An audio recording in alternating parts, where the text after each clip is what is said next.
and Rogelio to join, but even without them joining, we do have a quorum of the board, so we can get started whenever you'd like to. I'm on, John. This is Rogelio. Thanks, Rogelio. Appreciate it. Okay, John, I think I've got the audio and video straightened out. Can you guys see me and hear me? Yep. Come in loud All and right, clear, then. Michael. Thank you. Okay, so we've got everybody for the most part, enough to at least conduct a meeting. So we're going to go ahead and call the meeting to order. You did confirm we have enough for quorum? We do. We have plenty. And just a quick review of the agenda. It looks like we have 3 action items, 2 direct, and then 3 separate ones on the approval consent calendar. And 1, 2, 3, 4, 5, 6, 7, 8, 9, 10, 11, about 12 update items, maybe 13 to get through today. So which is typical for our meetings, it's going to be a full meeting. So without any further ado, any public comment on items that are not listed on the agenda, that would be this would be the time to go ahead and speak on it. I'm opening it up.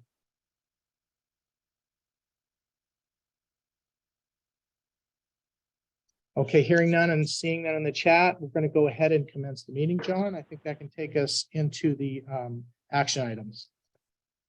All right. Our first action item is an item that we've been working on for quite a while with CDSS.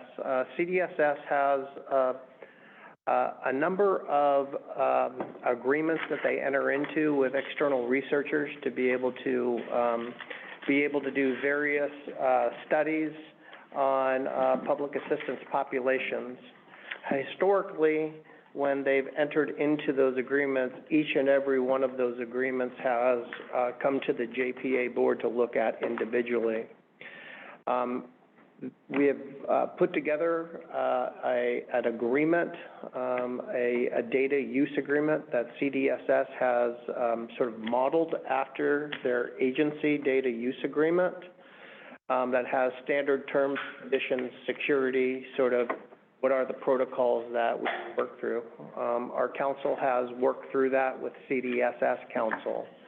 Now, there is a process that we go through with the state CWEDA, what's called the Data Management Board, to be able to vet items through that Data Management Board.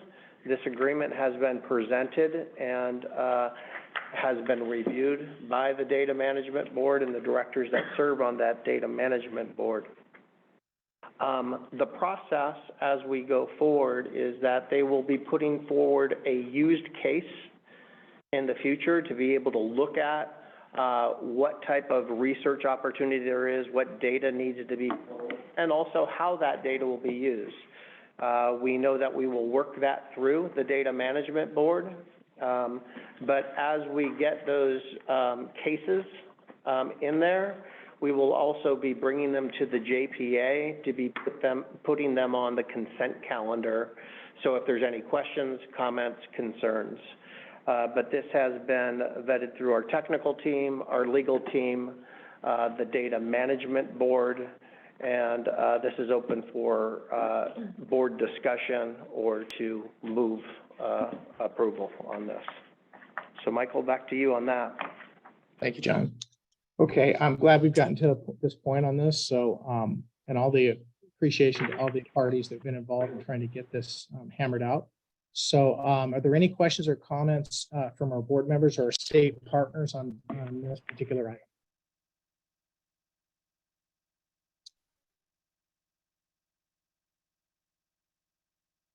Okay.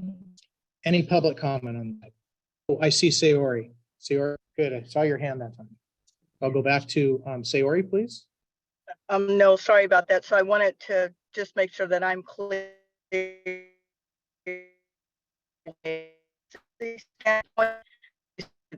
Cleared. CDSS just approves the release of information.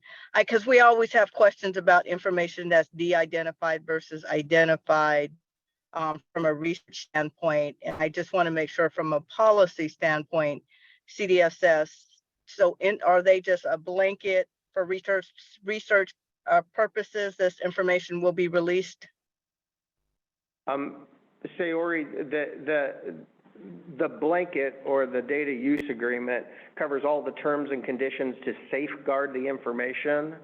What they will be pulling, how it will be used, will be in each one of the used cases that will go through the Data Management Board and the JPA.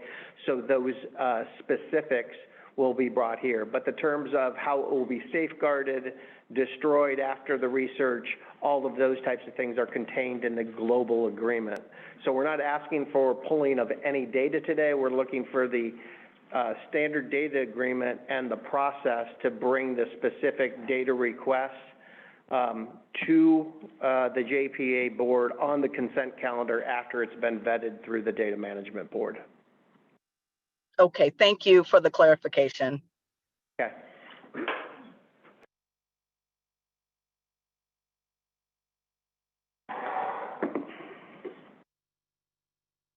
You're on mute, Michael. That thing is a tricky one. Any other comments from our state partners or our board members? Thank you, Sayori, for that. Okay, public comment on this?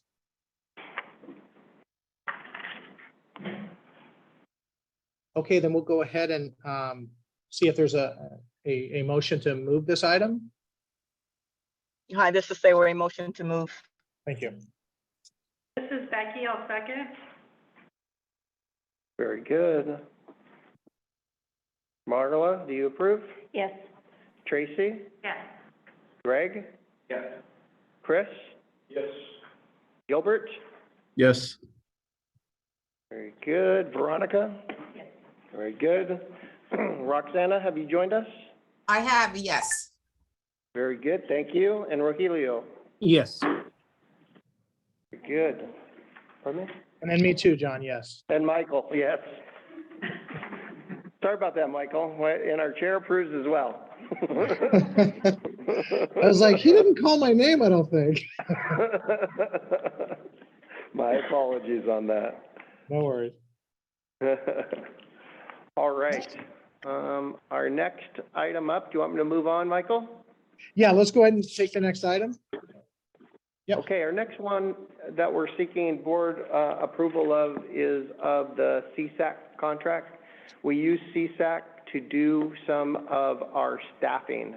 Right now we have 24 staff members that are employed through the CSAC contract. Now we can't add any more to the CSAC contract.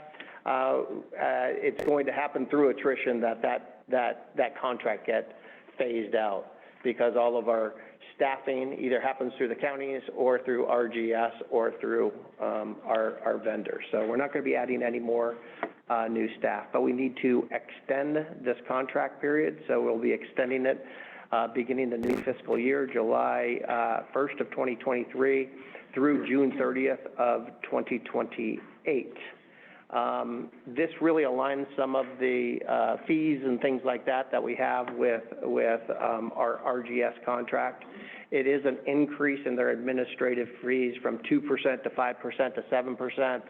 That's in alignment with the RGS administrative fees that we pay, and some cost of living adjustments increases at the same rate that we have with RGS. So all of this is covered in our CalWIN and CalSAWS APD. It's just coming up on term of the contract, and most of the provisions stay consistent. So this is open for board consideration. Okay, any comments or questions from our board members, state partners on this item?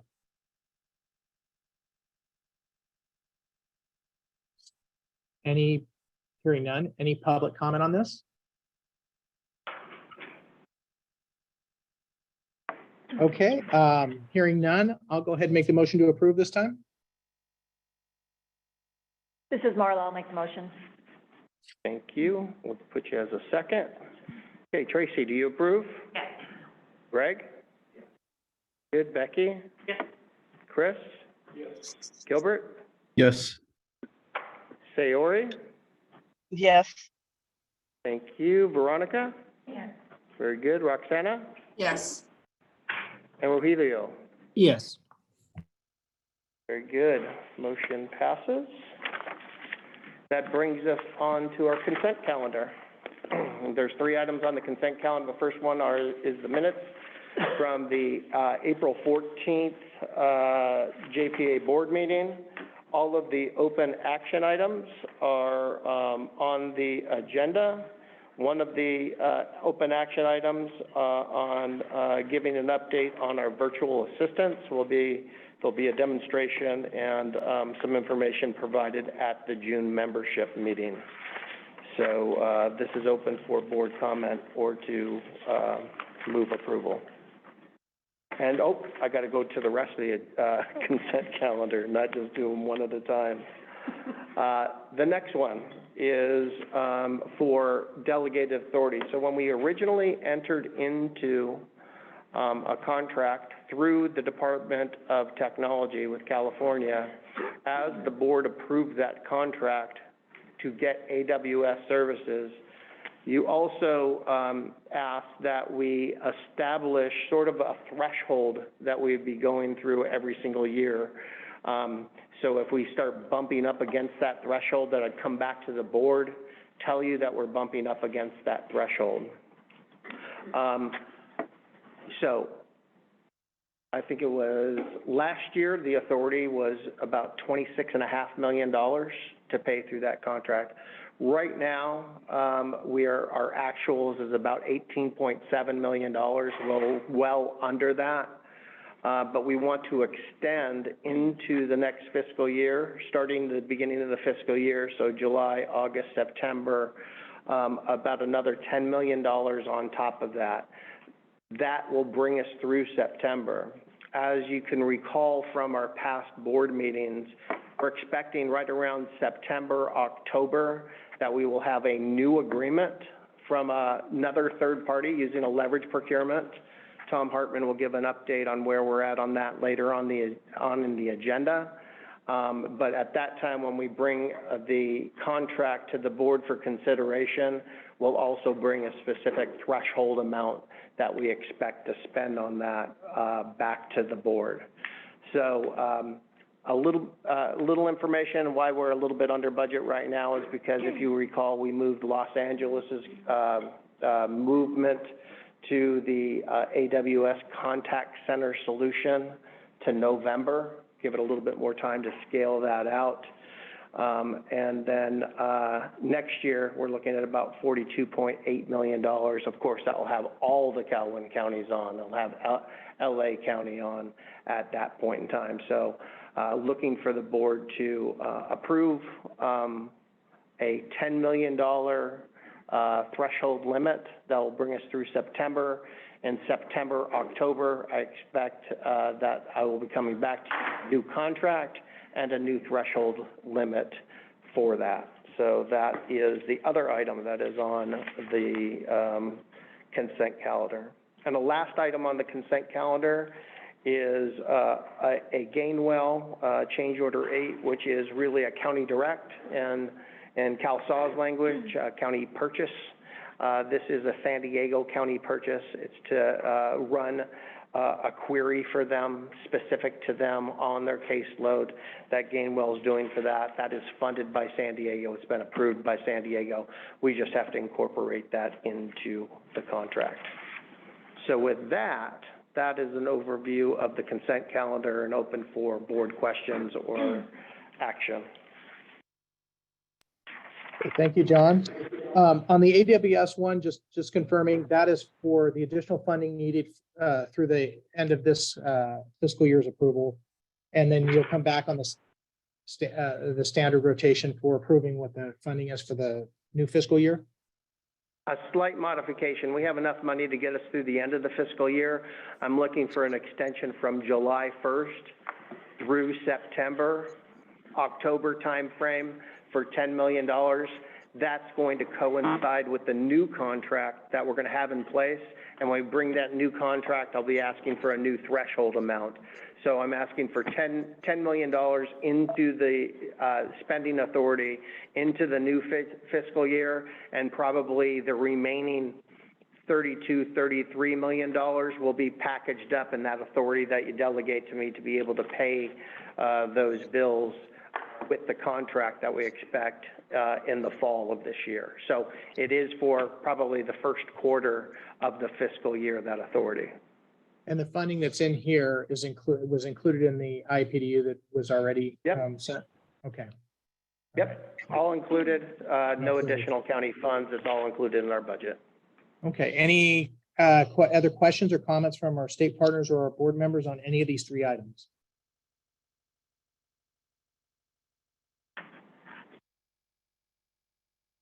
Okay, hearing none. Any public comment on any of these three items?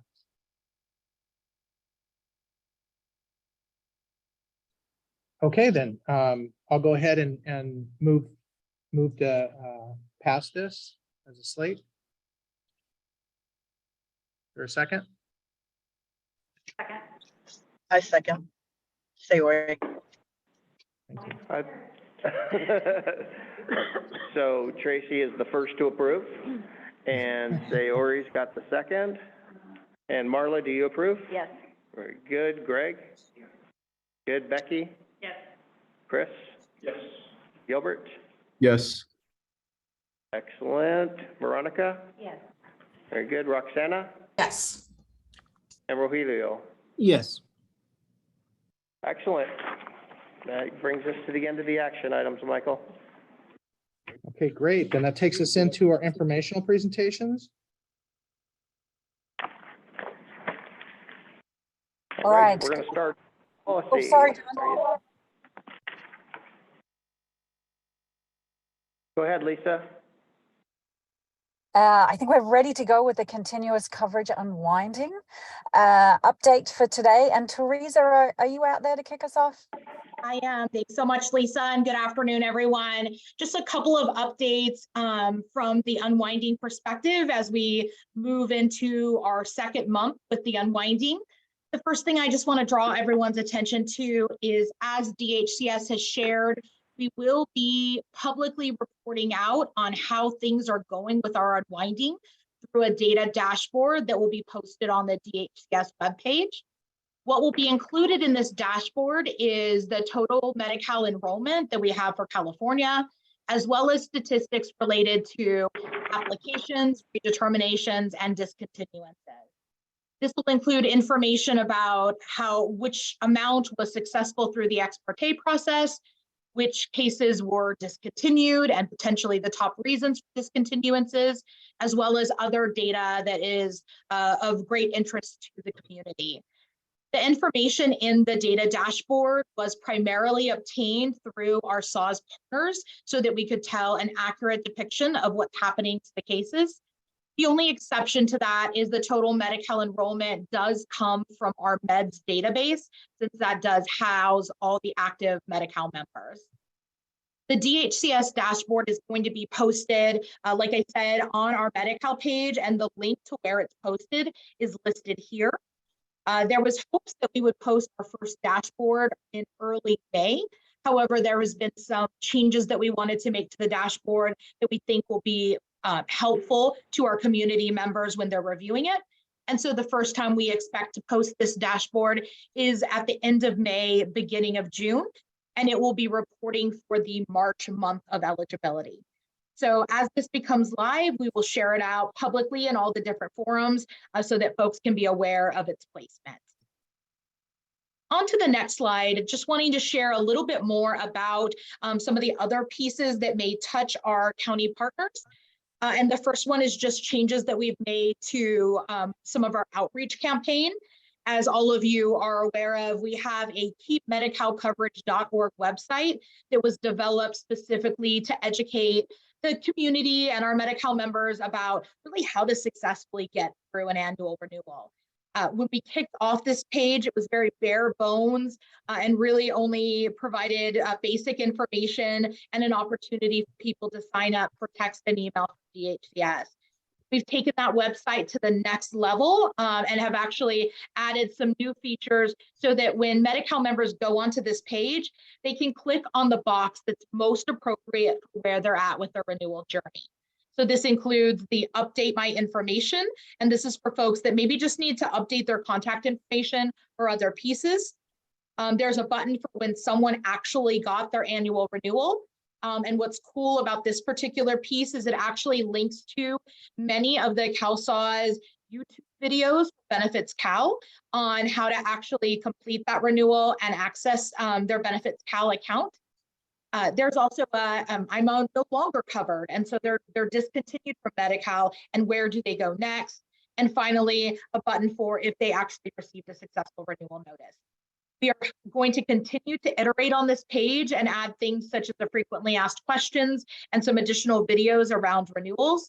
We hope that this will take maybe some of the folks that are going directly to the county offices to ask questions, that this may deter them from asking some of those basic questions if they're able to find the information on this website.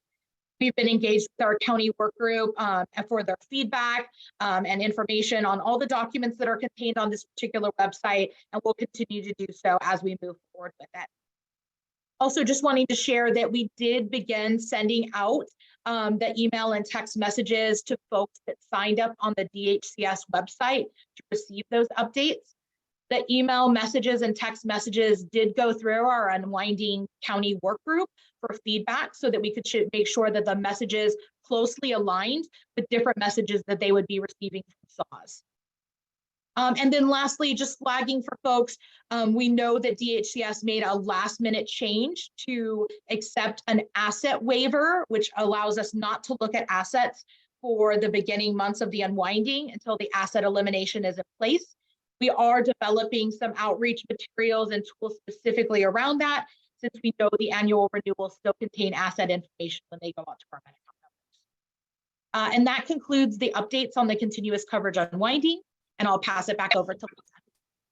Thank you, Teresa. John, can you just confirm you can hear me clearly? Sorry, I'm device limited today. Yep, we can hear you, Lisa. Thank you. Okay, fantastic. So the next couple of slides I wanted to cover, just focus on the renewals processing and some of the automation that we have. So this first slide is focused on the June renewal. So as reported last month, we had initiated the ex parte process for the June renewals and generated any Magi or mixed Magi and non-Magi RE packets. They have all been sent out in the yellow envelopes. And where we are today with June renewals is tonight we'll be generating the first reminder notice. So with the unwinding, there are going to be 2 reminder notices that go out to customers. So we are preparing to run that job tonight to prepare the reminder notices. I did want to make a quick call out for our Wave 3 counties, our newest members to CalSAWS. We had done some pre-testing since these packets were actually sent out of CalWin during conversion. We received the packets in and we have some metadata there that we need in order to generate these renewal notices. So we do some successful testing this week to confirm that we will in fact pick up the REs that are due for our Wave 3 counties and send those reminder notices as well. So I just wanted to highlight that there. And so as we advance through May, we'll send the second reminder notice, and then into June, we'll be switching on the discontinuance process for the first time in 3 years. Next slide. So this slide gives you a view of our July renewal. So across the top, just one quick note, the timeline did change from the prior slide. So earlier this month, we initiated the ex parte process. We did see a larger number of Magi requests going across for our July renewals than June in total. There was about 30 or 40,000 more requests that went across. And last night, we actually completed the process to generate and send the Magi, mixed Magi, and non-Magi packets across to Central Print. So one call out I wanted to make here is, and it's going to tie into our next topic around texting. So we do have a text campaign that is specific to the renewal packets and when they're generated. So now that the packets have been generated tonight, we'll run a process to pick up those households who have the renewal due, where we created a packet, and starting Monday, we'll start to send text messages out to that primary applicant to say that the packet has been generated and is on its way. And so again, then you'll see as we head into June, we have our 2 reminder notices and then the discontinuance process in July for our July renewals. Next slide. So a few other highlights around the continuous coverage unwinding. There have been some communications that have been prepared. Lynn has been working very diligently with the business analysts across both systems. So we have been putting together some fact sheets for our counties. So we did send out one around Medi-Cal reporting, as well as a recent, last week we sent out the renewals and some key dates around those automation processes that I just mentioned, as well as today we are sending out a fact sheet around discontinuances and providing additional information to the counties there about discontinuance reasons and the processes that will run. And then I believe last week, end of last week as well, we did send an update to our text messaging CIT to let the counties know about processes that we are running and upcoming system change requests around the texting component. Additionally, we have a couple of other things in flight. We are working on a more expansive text messaging fact sheet that's going to focus on some of the campaigns and reporting. The reporting piece of this was an action item from our last board meeting. So we'll be including information about the monthly ad hoc that counties receive today. That includes information around texting, includes opt-in information. It'll be updated to include opt-out, as well as the text notification report that is in the system available to all counties right now who are in CalSource, that gives you a summary and detailed listing of the text messages that were sent and the reason for why it was sent. And then finally, on the communication front, last meeting, there was a demonstration on the virtual assistants. I know there was a lot of good feedback there. We have been working with the VA team as well as collaborating with Teresa and her team to look at some of the most frequently asked questions from the counties around the unwinding. You may be familiar with MEDL 2306, which is very lengthy. It has a lot of Q&A in there and is published weekly.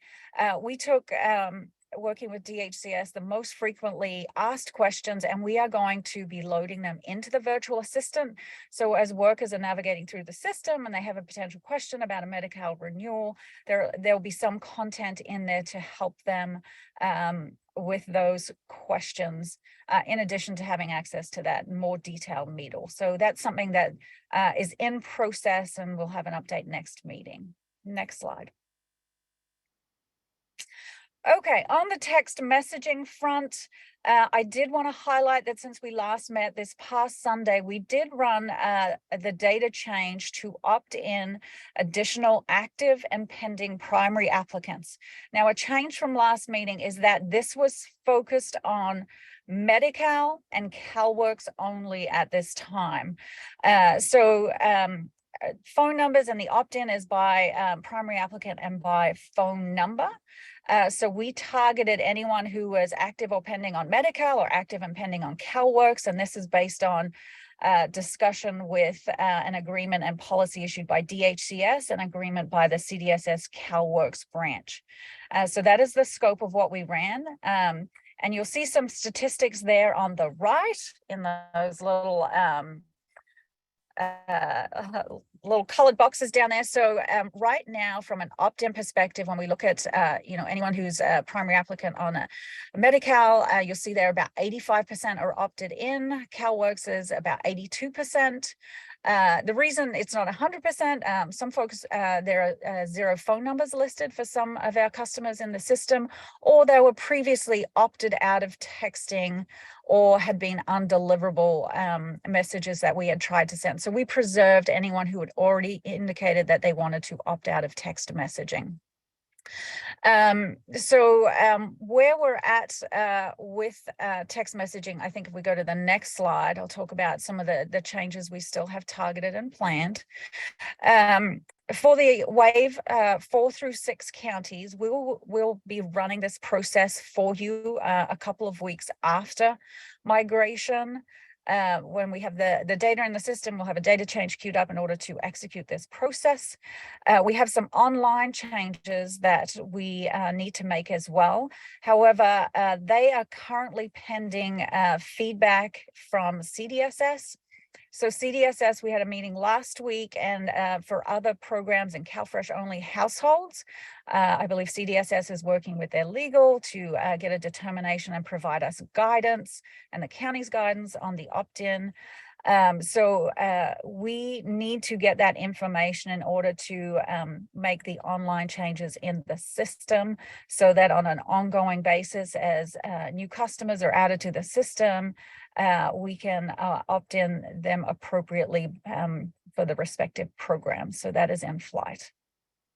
And then final point, I know there's a lot of interest in text campaigns. We have received some requests that we are in analysis on. So in the coming months, we'll get more information and provide additional campaigns that are planned. One that I know is a high priority and that DHCS has been discussing is around our ex parte population, and when they successfully go through and their renewal date is advanced for another year, is looking at sending a campaign in that scenario. That is something that is absent from the system today, but something that has been requested. And that's just one example. Next slide.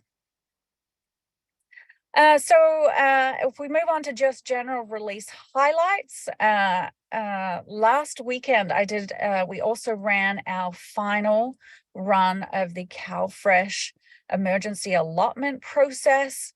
It's been a 3-year automation activity that has been providing essential benefits to our customers in all our counties.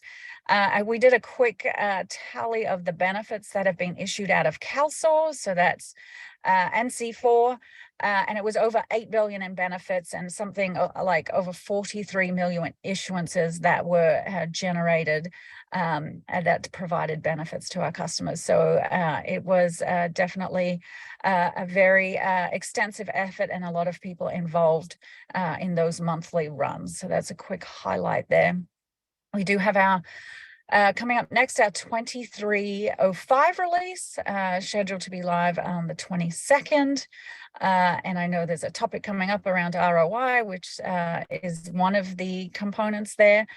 And as we move into June and July, we'll fill this out with more priority items that come up. We have a couple of COLAs coming up, as well as our 2307 release.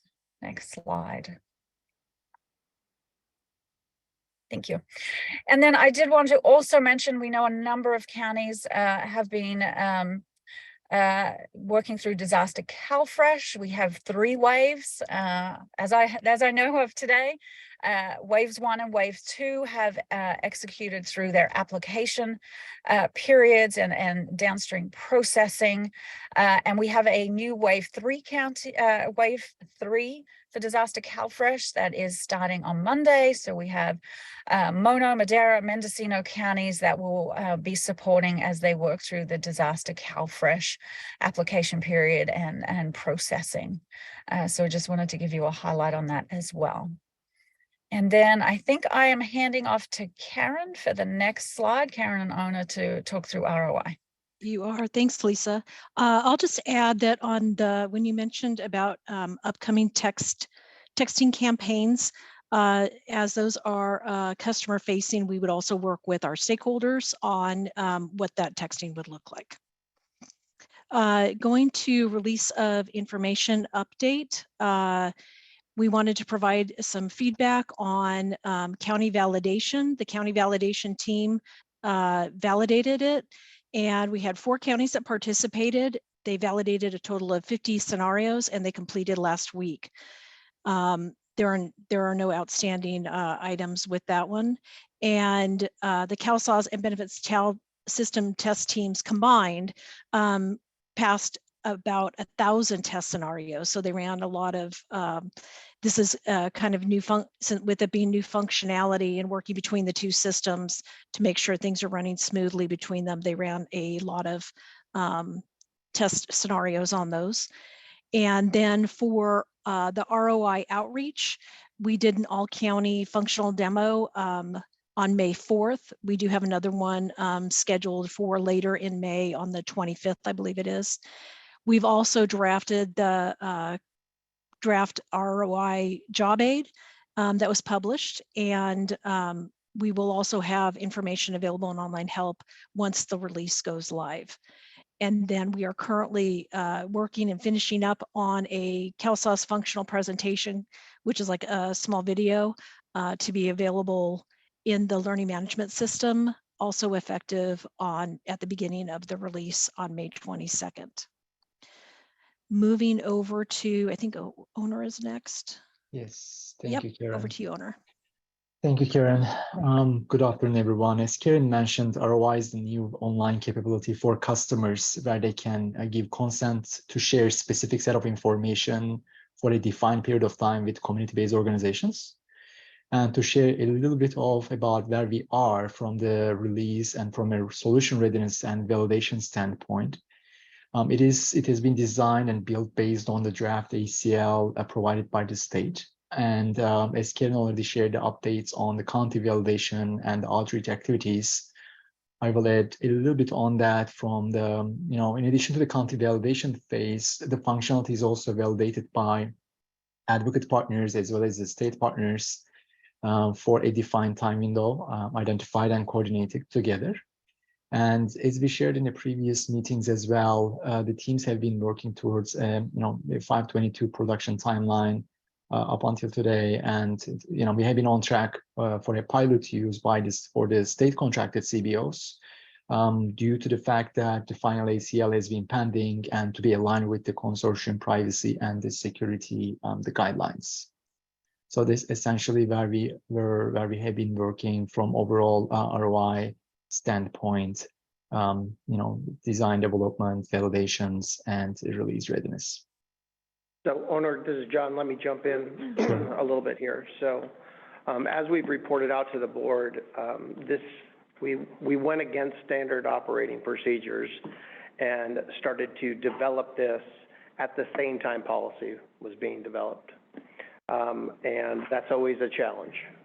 Our standard process is to develop automation after the policy is stabilized. We're coming up on a release on May 22nd, where we still don't have final policy. We do expect that policy from DHCS today.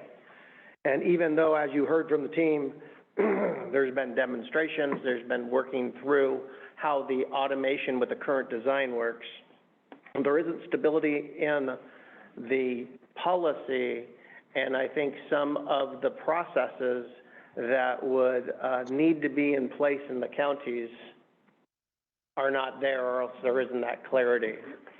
CDSS issued their ACL on May 1st, and we expect DHCS to issue theirs today.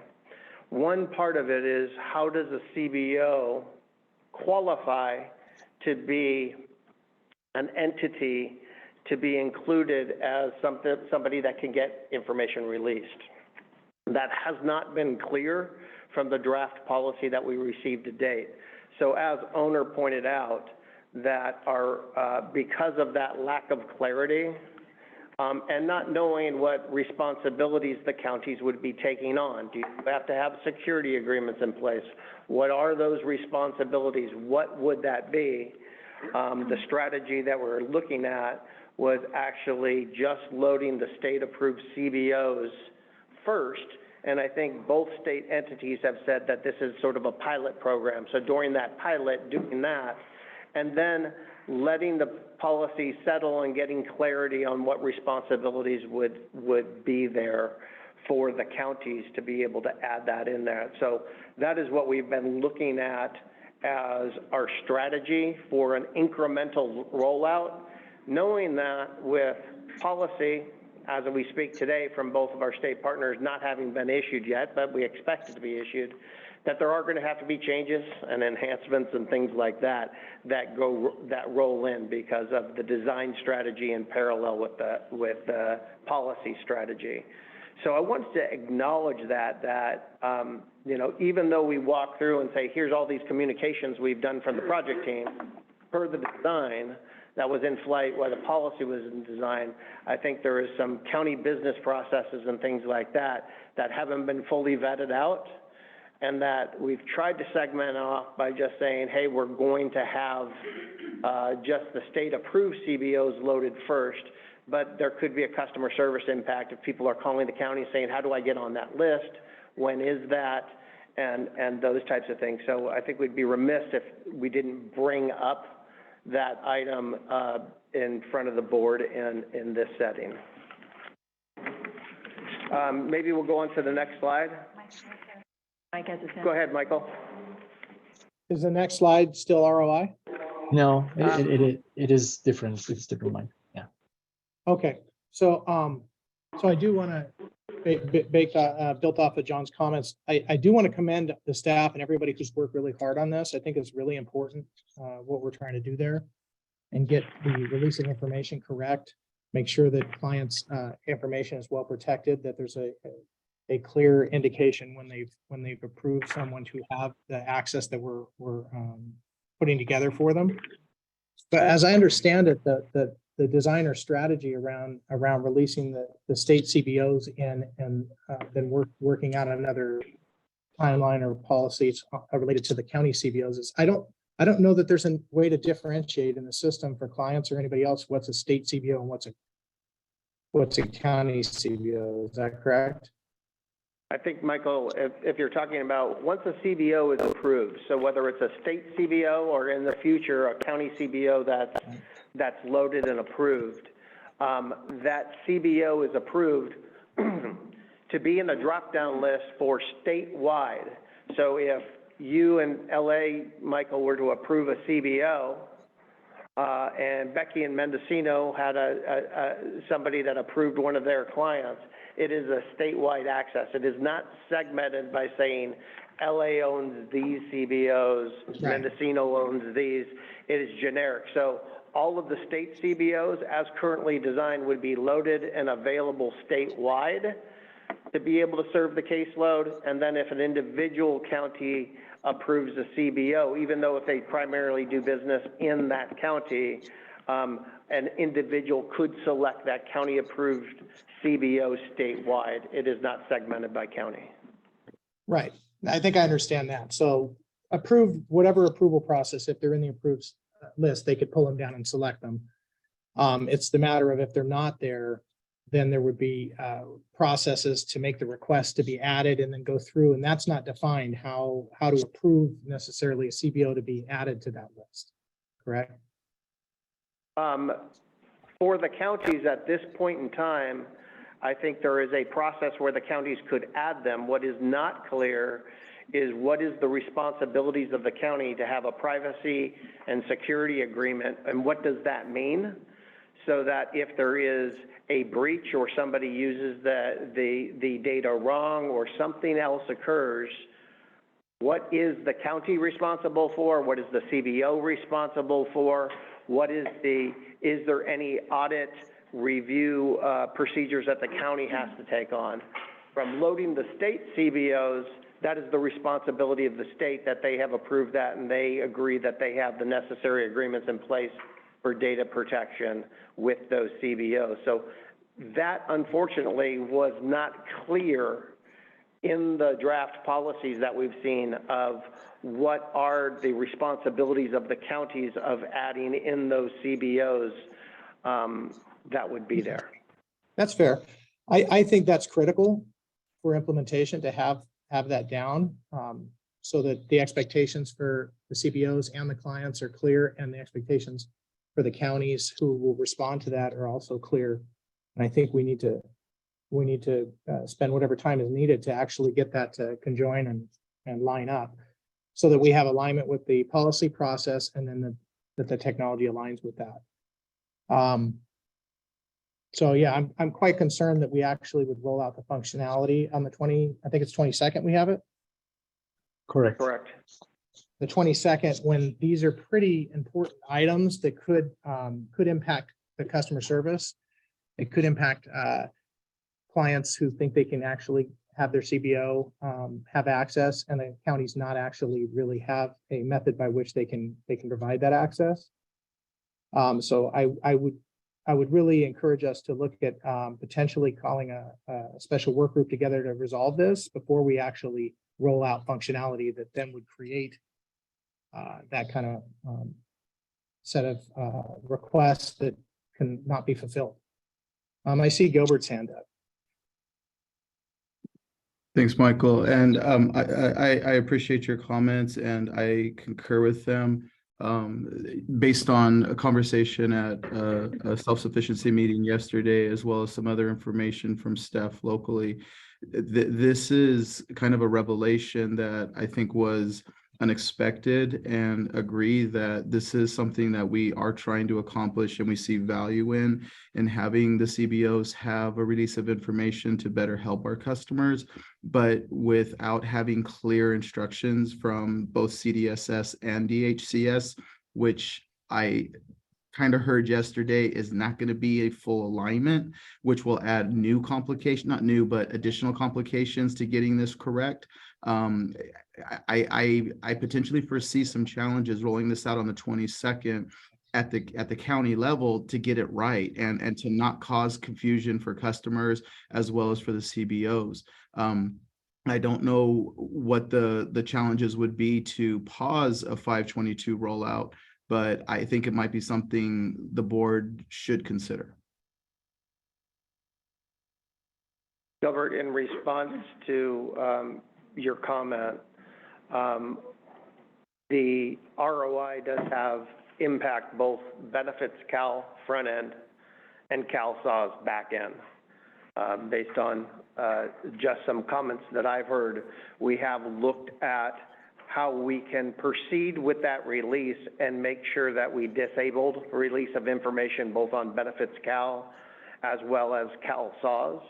And so the team's researching that. We believe that we can be able to do that if we are moving forward with a pause on this until there's policy stability and understanding of that as we go forward.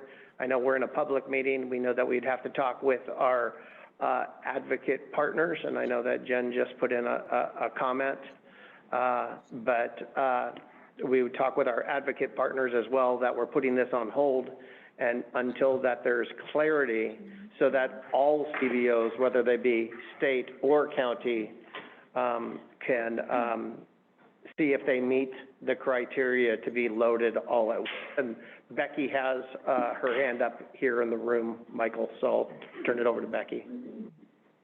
So I would agree with both Michael and Gilbert. I do want to say thank you very much for the proactive efforts. I think that puts us ahead. I have concerns also in how we pull back on someone if for some reason a CBO is no longer able to meet the requirements. If their security level could be too good, what does that look like for us? I also have concerns in the county's rollout of this, and so as we're talking through these different pieces. But one of the questions that I have also is, if we do pause this, what kind of a cost are we looking at? The cost in project dollars, I think, is we would absorb any costs for additional programming to turn it off and stuff like that out of our maintenance and enhancements budget. It would be something that we would just use to be able to do that and then turn it back on. The deliverables and payments associated with the deliverables, we have requested our vendors to do a design through our processes, we've approved that design, we pay for that design as well as the coding associated with that. And then we would, through our enhancement process, through our normal SCR process, any modifications to that would then have to be paid for through that. I think we could, assuming, and I know that this is a high priority for everybody, it would be a high priority that we would utilize that budget to be able to do. We don't have a specific dollar amount on that. I don't think it's a large amount to be able to turn it off and do some regression testing to make sure that we don't break other things. It depends on what the changes are that comes in from the clarity and policy and things like that, because I've heard people talk about, is there changes in the design that people would want before it is launched? So that would be something that we would have to be able to look at. So I would just Okay. say that I appreciate Yeah. that. Sorry, Michael. I appreciate that. good. I think it's an important factor in looking at if we pause, because I do think it's important to look at making sure we get this right. And making sure that we Yeah. get it based on the guidance and the information that we're still waiting on to some degree. But I very much appreciate the proactive efforts of your team and that ability, recognizing that we have that stop ability at this point if we need it. So thank you. Thanks, Becky, for putting it so much more eloquently than I could have. My whole intent is that if we roll something out, we know what we're rolling out, we know how it's going to be used, and it's going to work for folks. And it feels like there's some critical pieces missing still with this that we need to shore up to make sure that it's going to be a success, and that the clients, the CBOs are going to benefit from having this access, and that all the counties are also going to benefit from it as well. And I just think that some things need to be tied off here that are critical. I know Jen put some comments in the chat that are valuable in terms of matching up what the CBO, state CBO overlap is with county CBOs. I know that that's still happening, so that we, at least an early glimpse, saw that it was a fairly low percentage for LA. So I would think there might not be a lot of gain in having that when we can actually try to tie off the policies so that we have the same kind of alignment with county CBOs that the state ones are. So we don't necessarily have to do a two-step process, but the CBO is a CBO. And we have a process by which we approve and get them in the list, and then that's available to clients. Any other comments from other board members or state partners on this item or any of the presentation items in this part of the deck? Michael, this is Marla.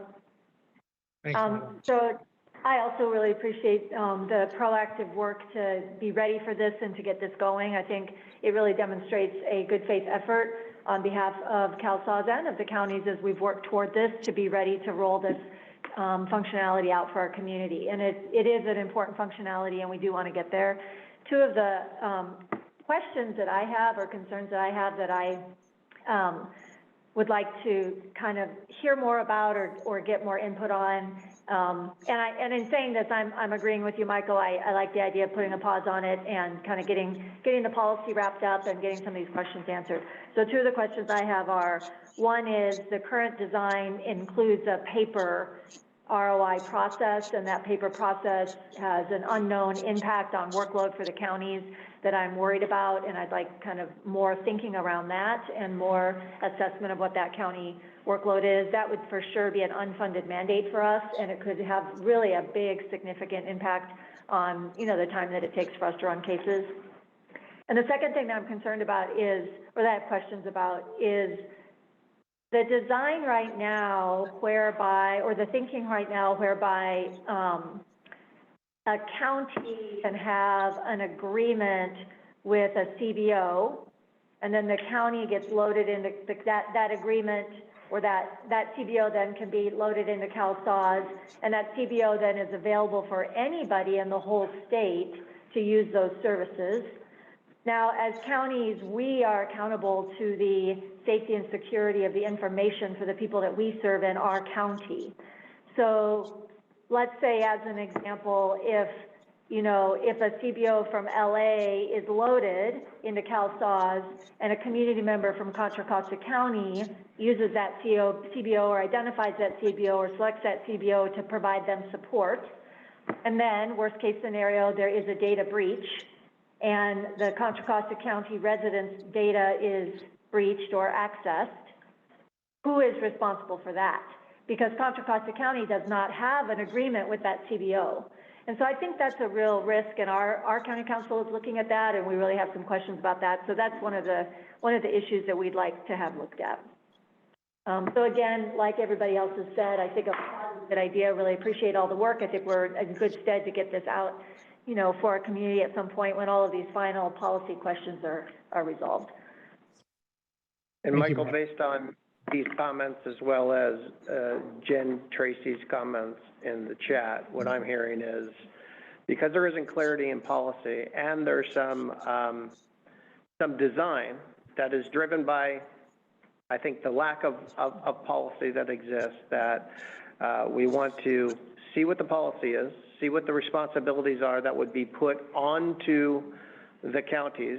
And with that, if we're seeking clarity in that policy, that would then drive a different design for the situation Marla just talked through on if it's getting loaded and it's available statewide, what is the responsibility for any data breach or something that may come from that.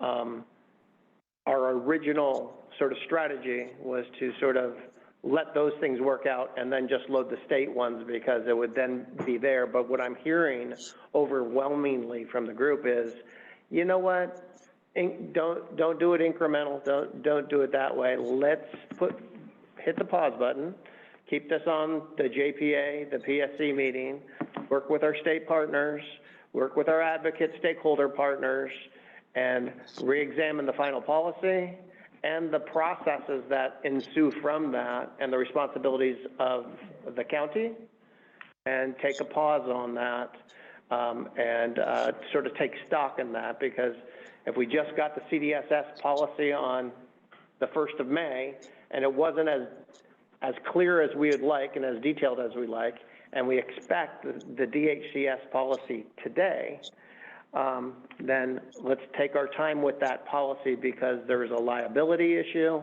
and almost more importantly, there's a customer service issue that's there, and we need to make sure that we're clear with our CBOs on that. So that is the direction that I'm taking from this. This team's looking at how to turn that off, but also regression test so we can go forward with the rest of the release. So that's what I hear as a result of this discussion. I think you've captured it well, John. And I think having the project convene like a special work group that's going to have all those representatives as part of it, including county representatives, to look at the process side so that we can get this laid out right. I think that's the right way to do it. And then we can set a new target date once we have that worked out. But that way we have an actual work group that's set and can come back and report what's coming out of it, I think is critical. And Michael, I want to acknowledge one thing, that many of these questions are dependent on policy and policy interpretation that then should drive the automation. Yes. And I want to make sure that we don't put our technicians and programmers in a place to have to broker those things. I think that's the challenge when we don't have final policy and we're trying to design at the same time. So we're going to need heavy county involvement.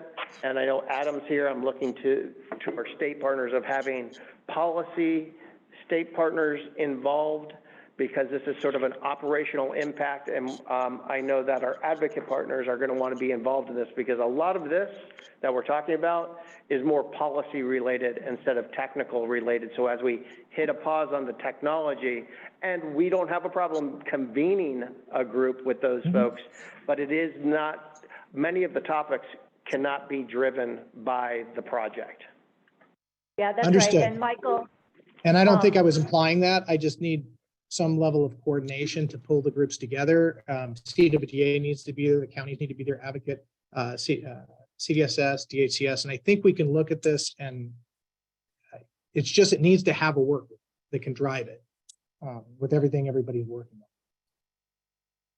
And sometimes we see that when new policies come out from the state, especially when it's a process that's relatively new, it takes a few iterations of those policies to settle down. Policy comes out, there'll be feedback from various venues. The state, CDSS or DHCS will issue a revised version of the directions. And so I think there may be a little time there, like you said, John, where we see the policy settle.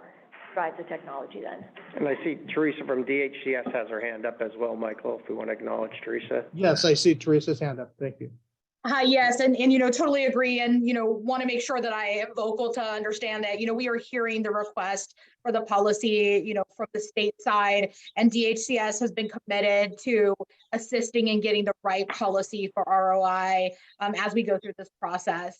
This is something that is new and different for Medi-Cal and hasn't been a policy area that we've really explored previously, and so this has taken quite a bit of technical assistance, privacy, HIPAA, and even CMS to make sure that we're in alignment with what actually could be put into the system. And just would say, as we release this policy letter, there is likely still going to be questions or things that may not have been addressed before we can move forward with build. So just want to make sure that those questions make their way over to DHCS so that we can get that policy guidance in writing to support all of the decisions that are going to be necessary for the release of information. But wanted to make sure that everyone on this call knew that the commitment is there from DHCS to get what we needed in order to implement this effectively. Thank you, Teresa. I appreciate that feedback from the state side. It sounds like we do have alignment. Once we put this out of the gate, we don't want to have to bring it back. So I think we need to do this the right way. Sounds like we have a path forward to create a specific work group that the project will help kind of gather the parties and start to line up the issues we need to tackle. County will provide representation. CWJ will help us coordinate that. We have Jen on the advocate side, and then our partners at CDSS, DHCS, and I don't want to forget about OSI being there as well. Jen's hands up. I want to go ahead and acknowledge her too. Thanks. I know we're not officially at public comment, but since this is a hot topic, I just want to chime in. I do want to acknowledge, thank you so much to everyone who's worked on this, all the time that's been on the policy, all the conversations back and forth with state departments. There is a lot that's gone into this so far, and I also hear the concerns about the security settings. And we also want to make sure that all of that is set up in a way that protects client confidentiality. And we do know that there are some ways that the design could be better to reduce the burden on clients. I mean, the reason clients are coming to a CBO is often because they can't access Benefits Cal for a variety of reasons. And so to set it up in a way that either requires them to access Benefits Cal or requires them to be in person at the CBO, which is basically what they can already do now, doesn't actually allow for any sort of innovation. So I guess my main comment is just I want to know that there's a commitment to addressing this as quickly as possible, because we know that clients rely on CBOs, and that there's a commitment to understanding the role of CBOs in the benefits ecosystem as being vital, particularly for populations who are already marginalized, who already struggle to access services, that this is an equity issue because of the role that CBOs play with community members who already have a hard time navigating these complex systems, as much as we know that counties do a really good job of trying to support them. So while it's concerning to have the pause happen, I also totally understand why, and just want to have that commitment that this won't get delayed for longer than it needs to be. Thank you. Thanks, Jen. And I don't think any of us want to delay something important like this any longer than it needs to be. We want to just make sure it's right for everybody who's using it. Okay. Any other comments on this before we go ahead and move forward? Michael, I didn't have a comment on ROI. It was on a couple slides earlier regarding the Medi-Cal text messaging. Certainly. So I was wondering if I could just ask if Lisa was available. If we have, I know there's a lot of text messaging that's going out, and I know our managed care providers are putting some text messaging out, as well as I heard DHCS is putting some text messaging out. So do we have, through CalSAWS, our campaign, do we know like when text messages go out, or is it based on the response back from the customers? So, I mean, the text messages that we send out, is it incumbent upon the customer's action, then the text message goes out? Or are there some text messages that go out cyclically based on the packet goes out, a text message goes out? 10 days before end of month, the text message goes out. I'm just wondering if we have any way of getting some type of like schedule so that we can work with our managed care providers, as well as kind of overlay the DHCS schedule so that we have a feel of when all these text messages are happening. Gilbert, this is Karen. Lisa had to catch a plane, so she, I think, has hung up. But I will take that back. A lot of them are cyclical, like you said. Like when the packet goes out, we send out a message. We also send out a message. I think like when it's received, and that would be based on it coming back in and being scanned back in. But I'll take that back and see if there's something that we can do that could help the managed care providers. So Karen, we'll document that as an action item to see if we could have like a text message calendar for which populations, and see if we could work with the RMs and get something out to the counties so that they can do a little bit of planning with their providers as we go forward. So we'll report back out on that at the next JPA meeting, and hopefully hear sooner about that, Gilbert, through your RM. Thanks much. I also had a question on the text. Thank you. Becky had a question, Michael, on texting as well. So I have Thank you. two questions. One, thank you. One is, will authorized reps be able to receive those texts as well for people for changes in their? And then I did see where it said one person per, or one phone per person. So is there an opportunity to, say, in a two-parent household, to have both parents receive those text messaging opportunities as well for information? Karen, So do you know that design, those design questions? To repeat, the first one is, can authorized reps receive the text messages? And the second one is, if it's a two-adult household, can both of the individuals in that household receive or opt in to receive text, or else is it just one per household? So if Teresa's still on, she might be able to address any policy related to the ARs receiving text messages. Otherwise, with regard to our text messaging, it is all by the primary applicant of the program. So right now it's all by one. We hadn't contemplated additional text messaging, but we could take that back and see if that's something that's workable or not. I can tell you text messaging is pretty expensive, so that might be a consideration as well. But we can take that, if you want to put that as an action item, we can take that as well. Okay, thank you. Yeah, and just from a policy perspective, authorized representative starts to get a bit tricky. If they have provided their phone number on an application as a method of communication and signed the application, the message can go to them. And I think that adds a level of complexity when we're talking about automatically opting folks in. So I think this might be a good one for SAWS and DHCS, CalSAWS and DHCS to take back and think about how this might work from an automated perspective. Thanks, Teresa. Okay, any other questions or comments on either of the previous items that were presented? Are we allowed to make public comments still? Are we there yet? I think yes, you can. We have one more slide, and then we're officially to the sort of the public comment, but this has been a great conversation. So, Owner, why don't you finish up that last slide there? Sure. Let me quickly cover this slide, John. So this slide provides an outline of the key milestones for the upcoming releases, starting from spring of this year through the fall. And this timeline also highlights the quarterly collaboration meetings that we have, where the upcoming system improvements are planned with, and considering the priorities and inputs from the stakeholders. First two meetings of the calendar year already completed in January and March of this year.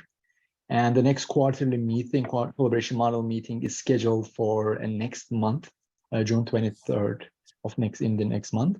And from the overall releases standpoint, we had a successful Wave 3 rollout in April. And in addition to that, there was also 17 system improvements made available for customers, including the continuous coverage unwinding items, as well as the collaboration model prioritized items. And as we roll forward in the timeline, we have the Calvin Wave 4 coming out in summer, which will be followed by Wave 5 and 6 this fall. Obviously, the collaboration model prioritized items, we are going to continue to conduct the UCD research. For the items that are prioritized, we are going to also continue to deliver them throughout the calendar year as well during this year. So these are the key highlights. I think, John, I can pause here for other public or board comments. Yeah, Michael, I think that brings us to the end of this section, and I also wanted to acknowledge Ryan's comment in the chat that DHCS and CDSS have both been listening to this conversation, acknowledge the conversation and our strategy. I know this was not on the board agenda as an action item, but I do hear consensus that will trigger project action to put a pause on this, acknowledging the action item of meeting with all of our partners from state, from county, and our advocate partners to look at these policy questions and design questions that have been brought up today, and then to diligently work through those and report back through our governance bodies on how we're doing that, because it's nobody's intent that this be delayed any longer than needed, but there's still so much ambiguity that a delay, everybody I see from chat to in this room believes is in order at that time. So that's the action that we're taking. And I wanted Thank you, John. I appreciate acknowledge that. before we moved on. Yeah. I appreciate that. I see you said CDSS, DHCS also from Jen's point of view and seeing the project very committed to this, that gives me confidence we're gonna do it right. There was a caller in that didn't give public comment. I wanted to basically acknowledge that caller to go ahead and give us that comment.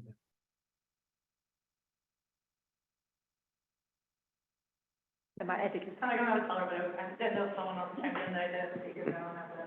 I know that it's probably too far along in this pony to really add this to the race, but I just wanted to make a comment. I made the same comment yesterday at self-sufficiency, that as we continue to look at all of these projects that are coming down through Cal HHS, behavioral health, DHCS, CDSS, all of these systems changes that impact us as counties as well as our CBOs and partners.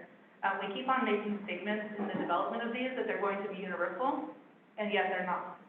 And so really looking at things like DXF that's happening, the HIE processes that are happening, the PHM as a service that's coming probably next year, and as well as this, we're going to have to keep completing these with the same partners on most of these cases over and over again, and they're asking us questions on why they're not universal, if that's what we're saying that they're supposed to be. So I just want to throw it out there as we continue down not only this conversation, but the many others that are impacted on kind of when are we going to start to cross off some of those to make them more universal, because they all have the same CIA language. Thank you very much. We will definitely take that into consideration, and I have to say consideration as we go through that, because we have to look at what is our scope of work. So that's why we need to hear from the JPA board, our project steering committee, what other partners are out there. So when we can make technology more universal, what is that, and who do we have to partner to be able to look at that? Okay, great, excellent points. If there's no more comment on this item, then I think we can go ahead and move on to our quarterly fiscal update as the next item. Thank you, everyone, for a very robust discussion. Thanks, Michael. Holly Murphy, PMO Director here. Before I jump into the fiscal report, I did want to let the group know that with the release of the May revise this morning, my team has looked at that, and so far it looks like it aligns to everything we expected, so that's good news. We've got a few questions we're working through, but CalSAW's funding looks good, CalWIN funding looks good, and the various premise items so far that we've gotten through look good as well. So with that, I will jump into the report. Our first slide here is just the usual reminder of how our details are organized in the report. It includes your definitions of the various abbreviations that we use. So we'll go ahead and move to the next page. This is our overall summary of allocated funds for the state fiscal year. This is based on the latest allocations. And again, it looks like it aligns to the May revise, so that's good.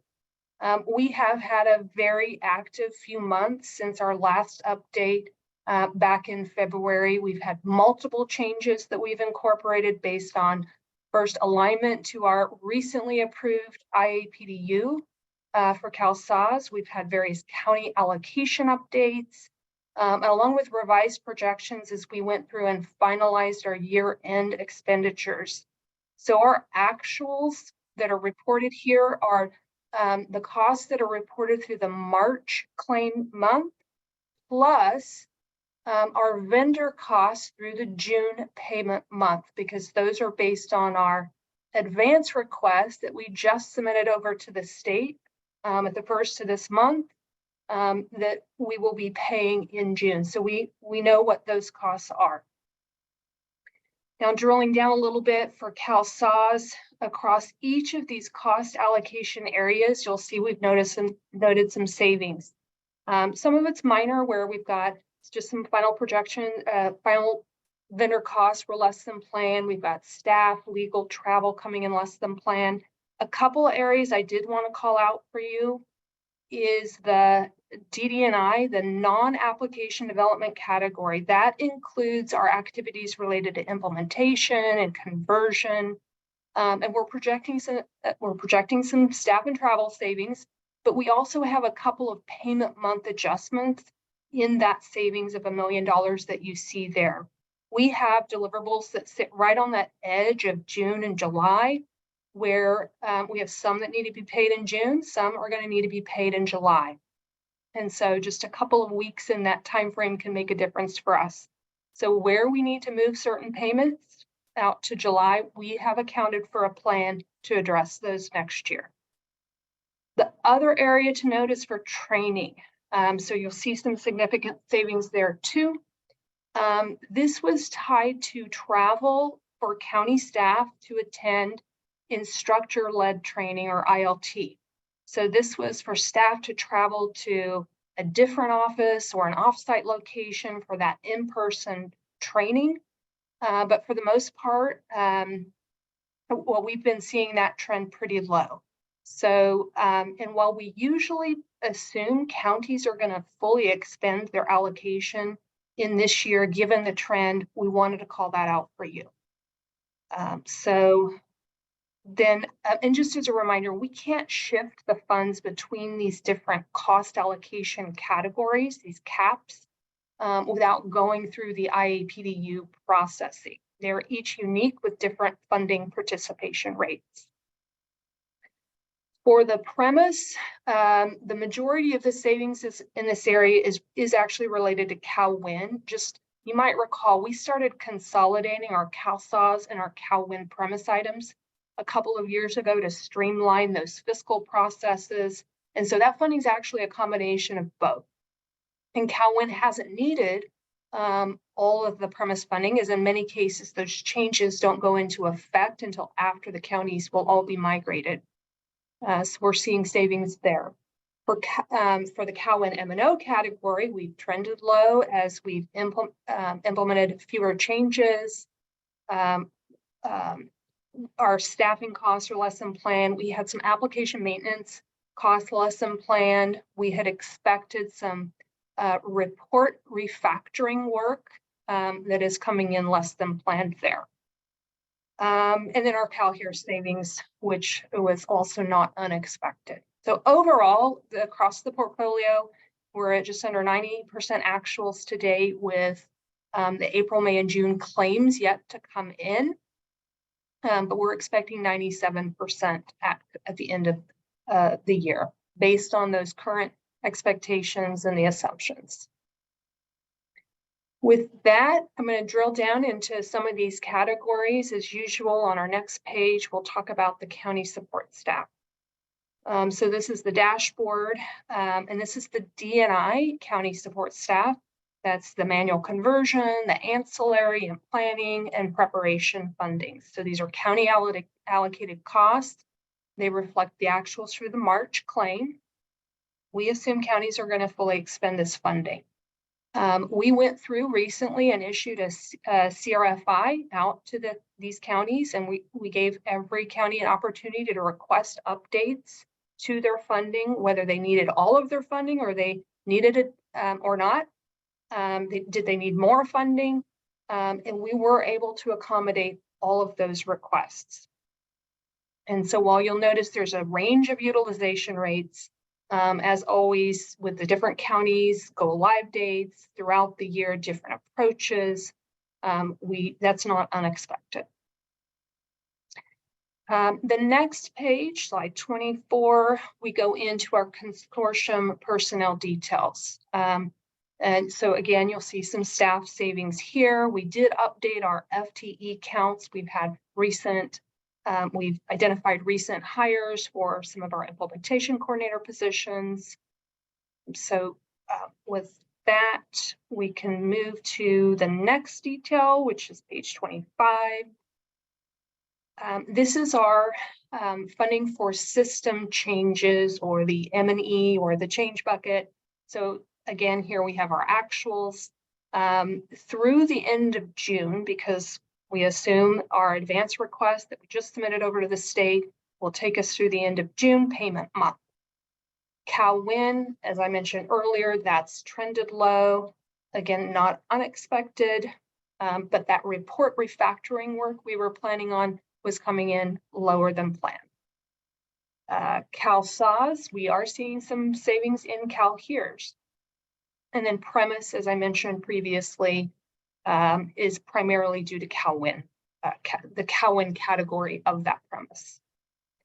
The next page will drill down into the hours associated with those costs.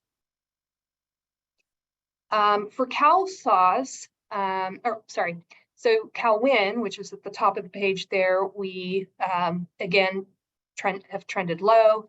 For CalSAWS, I wanted to call out, we have rebaselined our M&E hours as part of the last IAPDU. So we now have 16,079 hours per month, plus some limited term hours for client correspondence. We are going to fully expend those hours. Benefits Cal is on track with their total hours for the year at 30,000. Additional details that support these, the hours, the list of the SCRs and the hours by SCR are included in your JPA meeting packet. So there's a lot of information that supports this, this page.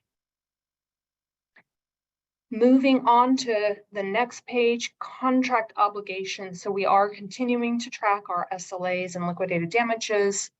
We do continue to have some outstanding reconciliation related to third-party credits that we will be working through and reporting out in a future report. And then for the bottom half of the page, those are our contract hours and credits that we continue to monitor. Our modernization hours, those are those hours that we use for Benefits Cal Technical Help Desk, among other efforts. And so that's all on track to be fully expended. The next page includes our usual update on the change notices and work order tracking, change requests. This does include the change that you approved just earlier in the meeting as well. And that brings us to the end of the report. So back to you, Michael. So I don't want to be overly optimistic about this, but I don't see a lot of reds in there. So does that mean you're just doing such a great job, Holly? I have a really good team that tracks this very, very closely. Garrett Shuffle's on the call today. Him and his team are in these details day in and day out, tracking and managing and making sure we are within budget. We do line item shifts. We manage to that. but it's all within each of those cost allocation categories that I mentioned earlier. But we are in good shape.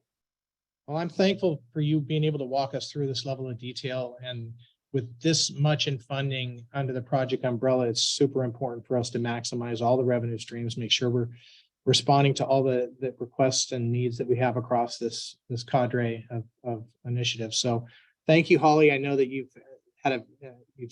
steered a steady ship, and I hope that you continue to do so for us. Is there any other comments or questions from our board member state partners on this very in-depth fiscal presentation? Okay, any public comment? Oh, wait, hold on a second. Becky had a comment. We were on mute in the room, so go ahead, No Becky. problem. No problem. So on slide 25, it says the premises variance due to underspent ARPA, and I'm just wondering, I know that with the debt ceiling, there's the whole conversation of taking back unspent ARPA. Is that a concern?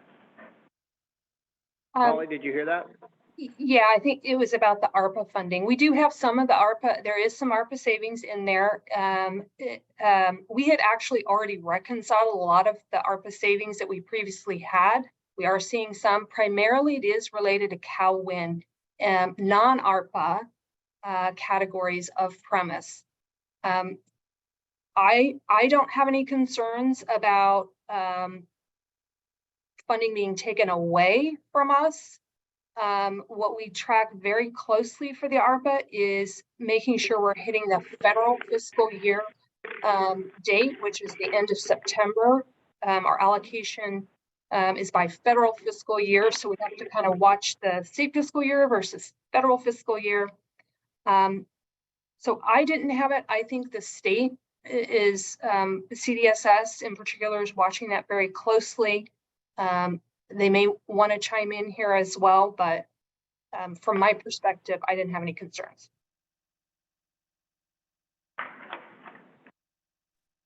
Thank you, Holly. Hey, any other comments or questions from the state partners or our board members? Thank you, Becky. Any public comment on this? Okay, then let's go ahead and move on to our next item. All right, I will take this. I apologize, I'm having to restart my machine, so I won't be on camera, so those in the room can see. I'll run through our quarterly update on our CalSAWS metrics, and this first metric is around release quality. And just to refresh everybody on how we calculate release quality, it's around the actual rework hours divided by the overall hours for the release. And so we were asked to come forward and provide an ongoing update to the board on our migration to our offshore and the associated impact on release quality. And I'm happy to report that we continue to have high release quality even as we do that transition. Next reporting period, we will have the 2303 release on that as well, so we will be able to see the impact of that.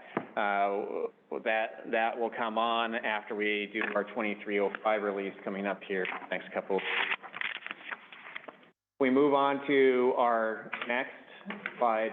This is actually showing us the trend of how much of the work is occurring offshore. So if you look at the orange bars, that is our offshore percentage. If you look at the blue bar, that is our onshore percentage. So within April 20 of this year, roughly a quarter of the work was being done by the offshore team, and 3/4 of the work was being done on the onshore team.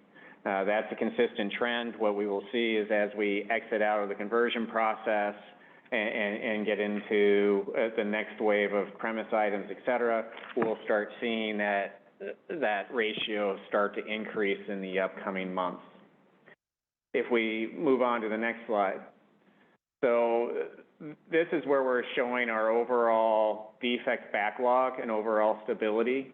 And this is really for the period of February 13th on the left-hand side of the chart through May 1st. And so we can see that even as we go through the wave go lives as well as the major releases, we are still seeing a fairly steady backlog, which also points back to the quality of the releases that are occurring. So we are keeping a very close eye on this as well, and as we're going through wave 3 and resolving the post-conversion defects, we'll continue to see, we expect to see the similar trend continue.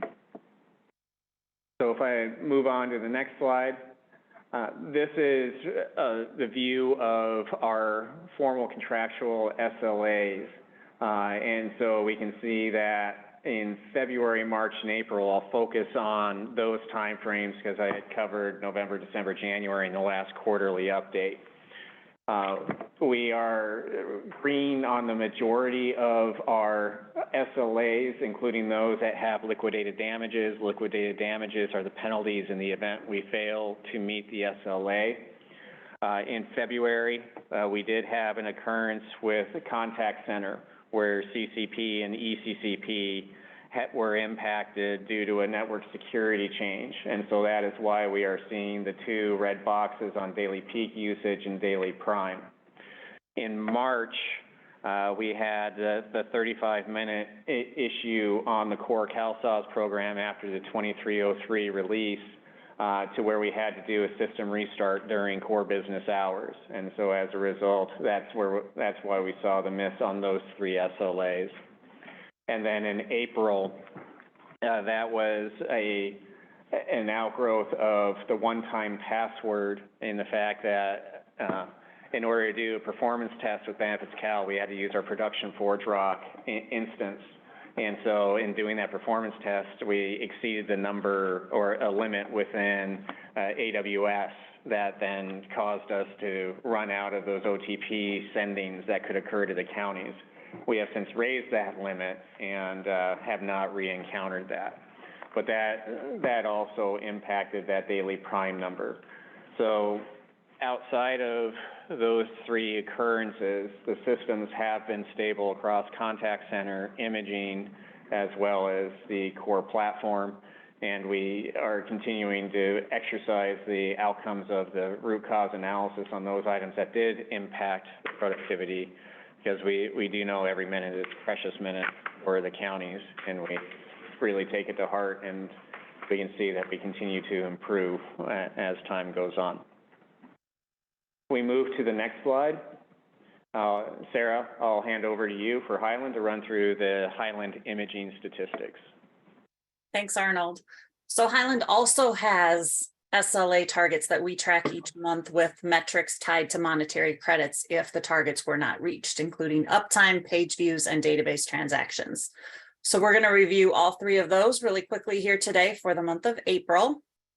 Uptime is the availability of the system in the cloud, including the ability to retrieve and upload documents into the system. The monthly target we're looking for each month is 99.9%. And for April, there was 100% availability of the system. The next slide is going to show you the monthly page view objective, which states that the data center will provide viewing access to a 70 kilobyte page document or smaller in 2 seconds or less. The monthly target is 90%, and for April, 99.16% of page views that were 70 kilobytes or smaller took 2 seconds or less. The actual number of page views for April was just over 9 million, and about 77,000 of those took longer than 2 seconds for the system to provide the page view, which is where we got the 99.16%. The last one that we have for you is the database transaction objective, which states that database transactions will be completed in 1 second or less. The monthly target is 90%, and for April, 99.97% of database transactions took 1 second or less. In April, there were over 2.54 billion total number of queries, and of those, just a little over 822,000 took longer than 1 second, and the average of those long queries took 2 seconds. So that's what I have for you from Highland. Thank you. Next, I will take it over. Sorry. Next, I will take it over. Hey, owner, I got it. Oh, sure. So For the performance metrics for Benefits Cal, we have 3 service level agreements that we're going to share. All of them are tied to response times of what the customer would experience. The first is for all of our screens where we have inquiries that take place, and we have the difference between what we call bounded and unbounded. Basically, the difference is unbounded are our transactions that take place with FIS, which pulls back our EBT balance, and also the information that comes back to populate our CBO dashboard. The rest of our inquiry screens all fit into the other category. So for the first SLA, this is anything where people would be using Benefits Cal to be able to see their benefit status, to look at their notices. Our target has been reached. We needed to hit 98%, and we were running at north of 99.9% in all of the transactions that take place on a daily basis. If we can go to the next slide, this is where we have the transactions that are unbounded. I mentioned those are EBT balances that are coming back from FIS, as well as the CBO dashboards that are being populated. And you'll notice some fluctuations. We have had instances where transactions coming back from EBT have not returned responses quickly, and we've had to make additional requests to pull that information back. So that's why you'll see some fluctuations in both of those, as there's dependencies on external systems for those. On SLA number 3, if we could move to that, this is our interaction that takes place where we are exchanging information through an interface, and we are actually hosting these. So in this particular service level agreement, we have met our performance response time, where the response time is hitting at a 99.9%, 99.9% for the last period. So overall, I think the summation is Benefits Cal is performing. Even with the increased usage and adoption, we are not seeing a single bit of performance degradation in the system. All right, Michael, that brings us to the end of that section. Okay, great. Lots of greens. That's good. So performance seems to be pretty consistent, and that's what we need, especially during rollout. So I'm glad to see that confirmed here on all the fronts, including Highland. Any comments or questions from our board members on the performance presentation we just saw? Any public comment? Okay, we can move on to the next item, John. Thanks. All right, Michael, we are an hour and a half in, and guess what? We had a migration. We actually had a migration. So we do have our project team that's going to give sort of a summary of our Wave 3 go live. And then even more importantly, once our project team sort of frames the go live and how it went for our Wave 3 counties, we do have Christina Grabetti from Santa Barbara County on. We have Elaine Martinez, a PSC member from Ventura County on. And here in the room in our JPA board alternate today, Veronica Rodriguez from Orange County on. So we could hear actually from the counties. So Leslie, I see that you popped on camera, and if you can give us some statistics on the Wave 3B or the main cutover for go live. Thank you, John. So as the project is happy to report that with Wave 3 coming live with that cutover event, we were able to get all of the counties in the system and have the system back up to users before 6 a.m. Monday morning. That Wave 3 cutover included 1.2 million cases that we've converted, 2.7 million programs, 2.5 million people, and we added over 23,000 county users. The conversion team is happy to report that we added 4.2 billion rows of data into the CalSAS database. That cutover was not just a conversion of the data, but also a migration of the contact center and the imaging solutions. We have been stable with Wave 3 in CalSAS, and we've hit our new record peak of 20,000 county workers across all 48 production counties. As we have been talking about Wave 3, there is still Wave 3C, which is scheduled for closed cases to come over this weekend. We will be starting that tonight at 8 p.m. So our team is geared up and ready to go. That cutover will include the 3C closed cases, the Wave 4A county prep users, and all of that cutover is scheduled to complete and back up before Monday morning, 6 a.m. I'm going to hand off to Onar to give us a Benefits Cal update. Actually, it will be Rachel for this one. Yeah, I'm going to take this one. Thanks. So wanted to just give a little bit of an overview of what we're seeing right now for Wave 3 for Benefits Cal. And while the numbers are here represented, but I want to put it in a little bit of context for folks as well. We've had so far just about 25% of the legacy CalWIN accounts that have been created with 3 weeks in, which is pretty amazing that we have that many people that have gone in and created accounts. We have had so far between renewals and periodic reports, of those periodic reports and renewals that are available for customers to complete once they've linked their cases, we're running at about 20% of renewals that are available that are completed and north of 42% on STAR 7 that people have submitted for Wave 3, which in week 3 is, I'll say, really good. It's a good statistic. We're trending, I would say, what we've seen with Wave 2, about the same rate for applications that are being submitted and documents uploaded to date, and we added 560 new CBOs with Wave 3 going live so far. That's it, John. Thank you, Rachel. So with that, we'd like to turn it over to our counties, and I'll start here in the room with Veronica Rodriguez. Thank you. Well, what can I tell you about going live? It was good. It's been good. It's getting better week by week.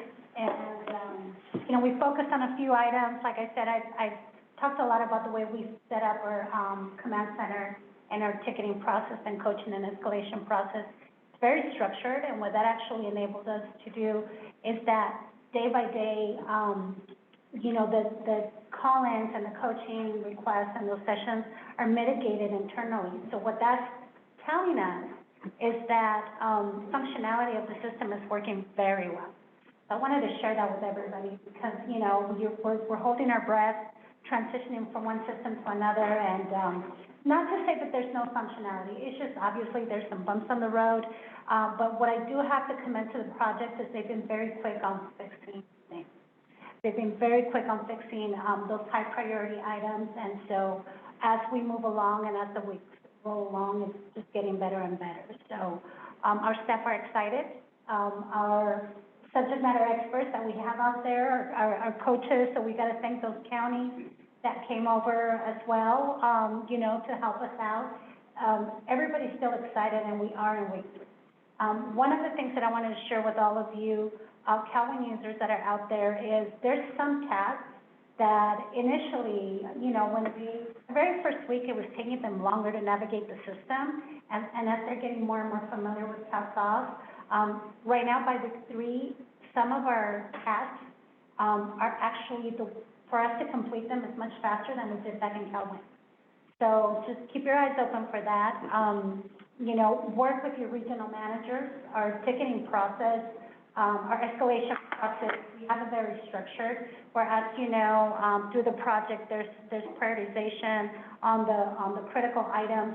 But what you want to do is stay in very close contact with your regional managers, because when you're tracking your own county tickets that are not necessarily making it all the way up there, you want to be able to not lose them. So having that relationship with your regional manager and getting those items moving along, it's actually have been very helpful for us.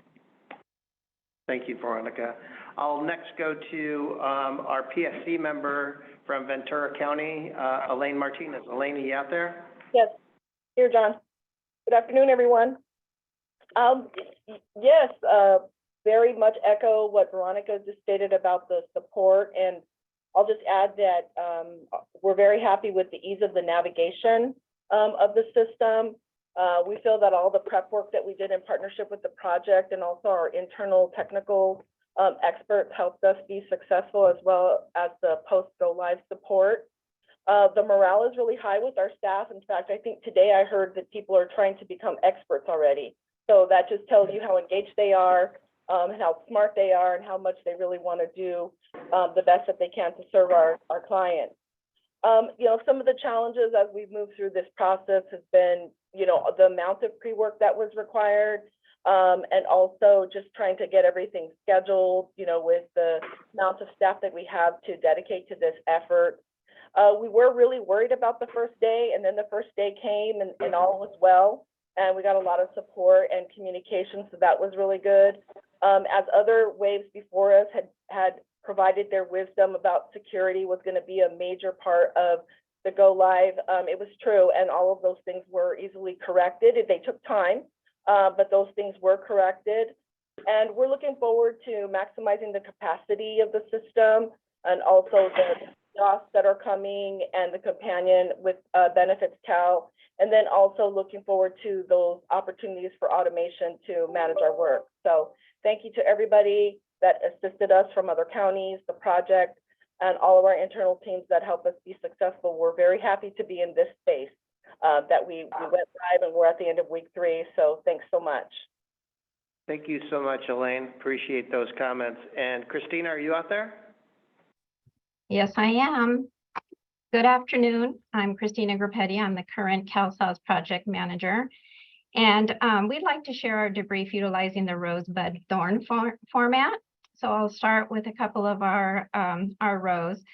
Those are definitely go-to support from other counties and the project staff. We have learned so much from prior counties that are here supporting us as well from the staff. We're very grateful and appreciative. And also from our prior counties, information that we've learned through other meetings, as Elaine and Veronica mentioned, those lessons learned really help the success of our wave, and hopefully we'll be able to share our lessons learned with the future waves. We certainly are happy about the smooth transition that we experienced. It was much smoother than anticipated. We've had less issues than other waves, and we are very happy with the response time for any issues that we have reported. Ultimately, we would feel we were better prepared than anticipated, and the configurations we designed are functioning as expected. We are a county that went full force in utilizing all technology, our functionality pretty much that CalSAWS had to offer, and have been pleased so far. Our thorn is that maintaining operations, I think Elaine kind of mentioned this, is maintaining operations in CalWIN while learning all things CalSAWS was certainly a challenge. So we're looking forward to our focus on just CalSAWS as we move forward. Another thorn would be, you don't know what you don't know. So no matter how much you prepare, there's going to be some things that you'll continue to learn and that we've discovered new functionality and differences in how we operated from CalWIN to CalSAWS. But ultimately, the items that we have learned, staff have been pleased with and feel that they work better and faster in CalSAWS. One thing is, though we were very excited for Go Live and understand the need for validation, the click-through was certainly a thorn because of the time and those early morning hours. It made for a really rough day. But our anxiety and excitement of the day helped us push through. Our BUD is overall pleased with the migration and our promise for a better customer experience as we become more proficient in the system through utilizing all of our new CALS functionality and the new Benefits Cal, which we've already heard positive feedback from our customers. So overall, thank you to all. We're very excited as we continue to move forward to see what the future holds for us as we continue to learn more about CalSAWS. Thank you. Thank you, Christina. I appreciate it. And just congratulations to the counties. Every one of our migration counties have just embraced this move and this change. Even though there is significant challenges from staffing to workload to rising caseloads to everything, and the partnership has been phenomenal. I also want to congratulate our project team. Being a small part of the county mission means a lot to our project team, and every single person that works on the project feels that we are contributing to your mission overall. Our mantra has been each one of our waves, from C4 to CalSAWS, from wave 1 to wave 2, from wave 2 to wave 3. We will get better each and every time. We will learn lessons, and we will make it better. So we thank our previous counties. We thank them for the lessons learned, but we thank also our project team members who are living up to that. And I know that our wave 4 counties are looking forward to being live in the system on Monday and starting their county prep activities. So Michael, with that, that brings us to the end of agenda item 10. And I too want to thank everyone as well. It warms my heart to see how embraced, the counties coming aboard are by the counties that are already on the system in terms of support, and how open the counties coming in are to dealing with some of these challenges and changes, and also bringing on some new added functionality, benefits Cal being one of them. So it's really great to see this, to be able to see each wave kind of building upon the last, even on the technical levels of finishing a little bit earlier on the weekend cutover. So every success we have, we've got to celebrate and then try to build on it. And I'm really happy to see that. So thanks to everyone working really hard on this, and welcome aboard our new counties. I wanted to open up to our other directors or other state partners if they had any comments or feedback on this particular presentation. Michael, this is Becky. I would say thank you so much to all of the work that has gone into this. I would echo what you've said. It's gotten better each time, with less and less challenges, less and less, and certainly learned from each step, and I think that's one of the things that we've been looking for in this, and certainly seeing it throughout every single migration, is that we're learning from what we've had, what are the challenges, and how do we apply what we've learned to the next step. And I appreciate that of our partners, of the consortia, and of everyone that's coming into this, to be open to that and to continue to build on that success. So thank you so much. Thank you, Becky. That's great. The team really appreciates to hear that from one of our board members. Any other comments or questions from our board members or state partners? Any public comment? Okay, well, congratulations, Wave 3 counties. Awesome work. Now you got to be part of the team supporting Wave 4 counties. That's right. That's what we'll be seeing next. It's a one process. of the things one of the items, Michael, that we're committed to, and now we're coming back to Wave 2. What lessons did we learn in Wave 2? So there's a formal retrospective process, and you'll see that Gretchen Williams is on camera and going to walk us through the retrospectives that have taken place on Wave 2 that we keep applying as we go forward. I want to be cognizant of time. We're running a little bit behind, so maybe if our presenters could make sure that we keep it at a high level, and then if our board or the public has specific questions, then we could dig down into the details. Over to you, Gretchen. Good afternoon. Thank you, John. And I just have to share briefly, I know we're tight on time, but it's always wonderful to hear the county perspective. I'm encouraged by the candor and the honesty, but also the enthusiasm that's coming from each of the experiences. So it is a beautiful transition into the topic we're going to touch on briefly today. My name is Gretchen Williams. I'm part of the ClearVest QA team. My fellow presenters are happy to join you today to talk about the CalSAWS retrospectives. So as the facilitator, I'm going to provide just some brief context on the migration retro sessions that are conducted, and then the presenters will follow with a bit more context on specific areas. As John mentioned, for today's update, we'll focus specifically on Wave 2 observations and then actions that are taken to continuously improve the migration experience for counties in subsequent waves. So the approach taken by the project, as you can see here, is a focus on lessons learned, and it is multifaceted. Upon conclusion of each wave, the sessions are conducted with internal project teams to discuss observations and identify potential enhancement opportunities. We also conduct sessions directly within each participating county to gain insight on their migration experience. And then moving forward, we will also be incorporating a stakeholder session, which will focus specifically on the public-facing aspects of the CalSAWS migration. So if we can go to the next slide, please.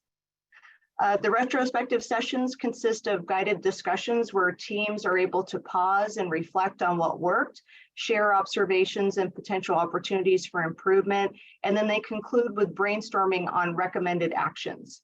So those actions come in a number of ways. Based on the complexity of the action identified, teams may be applying real-time adjustments within that current wave. So those counties are actually benefiting from the adjustments real-time. Or for a bit more complex items, teams may be initiating activities on adjustments that will benefit future wave counties. So we've included a list of internal project sessions conducted here at the bottom of the slide. This is simply to demonstrate the diversity of topics that are covered and the commitment that the project has to assessing all facets of the migration activities. As I mentioned, presenters will be joining me in just a moment to give you a bit more detail. So on the next slide. There's a significant amount of content that comes out of each session, which enables the teams to action on adjustments. They're both internal, such as cross-team communication or process improvements, and then changes that are more external facing, which will directly benefit participating counties. So the information we're sharing today has been rolled up to provide a high-level overview, and it has a specific focus on action taken that results in benefits to the counties. So each presenter will focus first on the themes that were identified in their sessions around improvement opportunities, and then provide a recap on the actions that were taken as a result of what we learned. So without further ado, I will turn it over first to Catherine Van Naaman, who's going to kick us off with OCM training and implementation. Thanks, Gretchen. As you mentioned, the first retrospective we're going to highlight are all related to the ISS work streams. There were consistent themes that we heard and collected throughout the 3 different retros, specifically around communications with and to the counties, as well as providing the relevant and pertinent information to the counties to enhance their preparedness leading into their go live. So just a couple to highlight for communications. Our themes really were around continuing to strengthen the communications by keeping the audience from the county perspective and their user groups in mind for all of the documentation, including the county readiness surveys and action steps. For training, one of the key themes is ensuring that the counties have the latest updates regarding the learning management system, as well as providing those hints, helpful hints and some of those steps necessary for accessing, completing, as well as the WBTs and the ILTs. For implementation, a lot of the real-time updates that were made throughout the life cycle of our Wave 2 Go Live, as well as empowering the counties to align resources to your offices based on the different needs that were coming out of that Go Live experience. For information provided to the counties, a couple of things that we noticed was around the need to have OCM resources from the project team deployed to the counties, collaborating and coordinating with the CNCs, as well as the county leadership for some meaningful interactions to be able to understand user adoption. For post-implementation, again, strengthening that transparency of any of the unforeseen changes to the post-implementation support model. Now, if we could go forward one slide, just a couple of specifics regarding OCM and training, and we'll cover implementation on the next slide, specifically around the tools, processes, and communications. The OCM team is working with the counties to continue to strengthen those county profiles.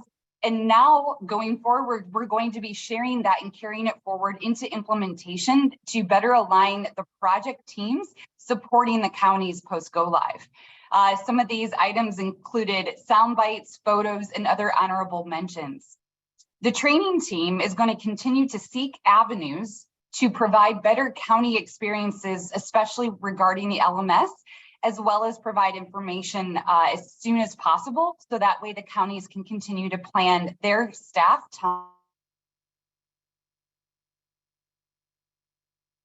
time appropriately. For process and action steps, coming out of all of the different readiness surveys that are applicable to the counties. Training will continue to be iterative with creative avenues to inform county learners of their training expectations, and even created additional interactive videos that were deployed as well for Waves 4 and beyond. Communications, I think that the overall key here is that we are breaking down any type of silos, and we are working with the counties in a more collaborative way, and not just attending one set of meetings, but really carrying those trends forward into multiple project areas so that we are iterating as well as strongly communicating to different avenues in different forums. The next slide will highlight specifically around implementation. For our tools, we've actually added what we refer to as pre-meets with the county leadership as well as with the county help desk with the virtual support coordinators to provide tips, tricks, as well as really forming together what that escalation process is in further collaboration. The other item under tools is really working with the counties before go live on any type of Wi-Fi or connectivity to help ensure that the project teams providing support in the counties can continue to reach back and pull out those resources as needed. We've enhanced a lot of our processes as well for quickly addressing any rising deployment or resource realignment needs identified from the counties.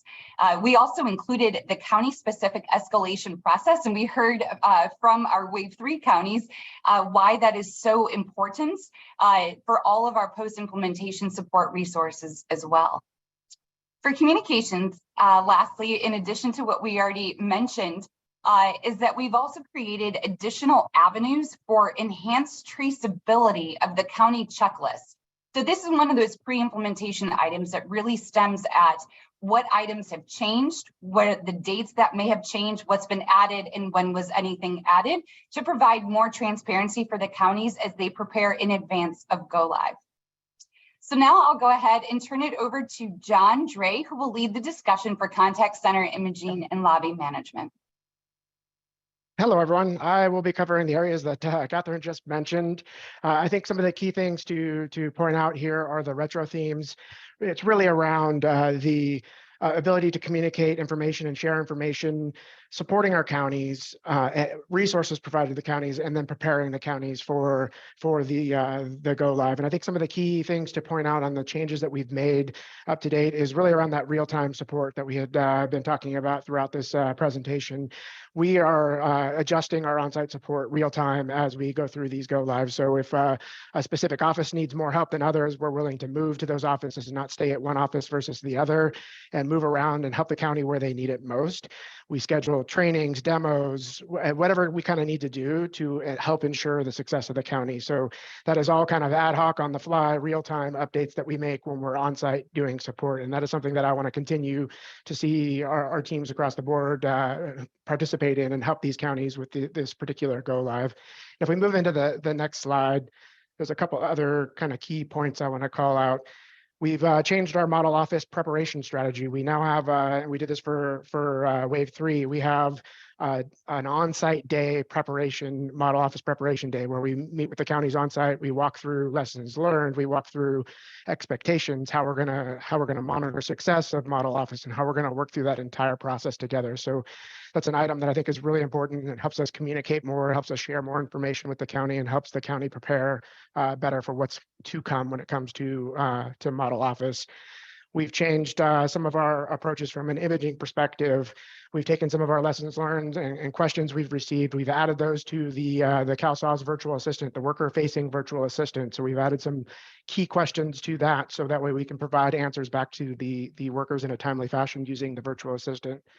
We've also taken some of the demos and trainings that we've done for Waves 1 and 2 through our on-site support and after go live, And we've moved those up front for imaging. So we've scheduled meetings with the counties where we walk through and demo some of our lessons learned, demo some of the solutions in areas where we see counties kind of struggling with when they first go live to try to improve the overall go live and support. So these are all items we've done so far, and we're continuing to make more changes as we see kind of how this goes throughout the process. So this is definitely important to us, and we want to continue to improve as we move forward.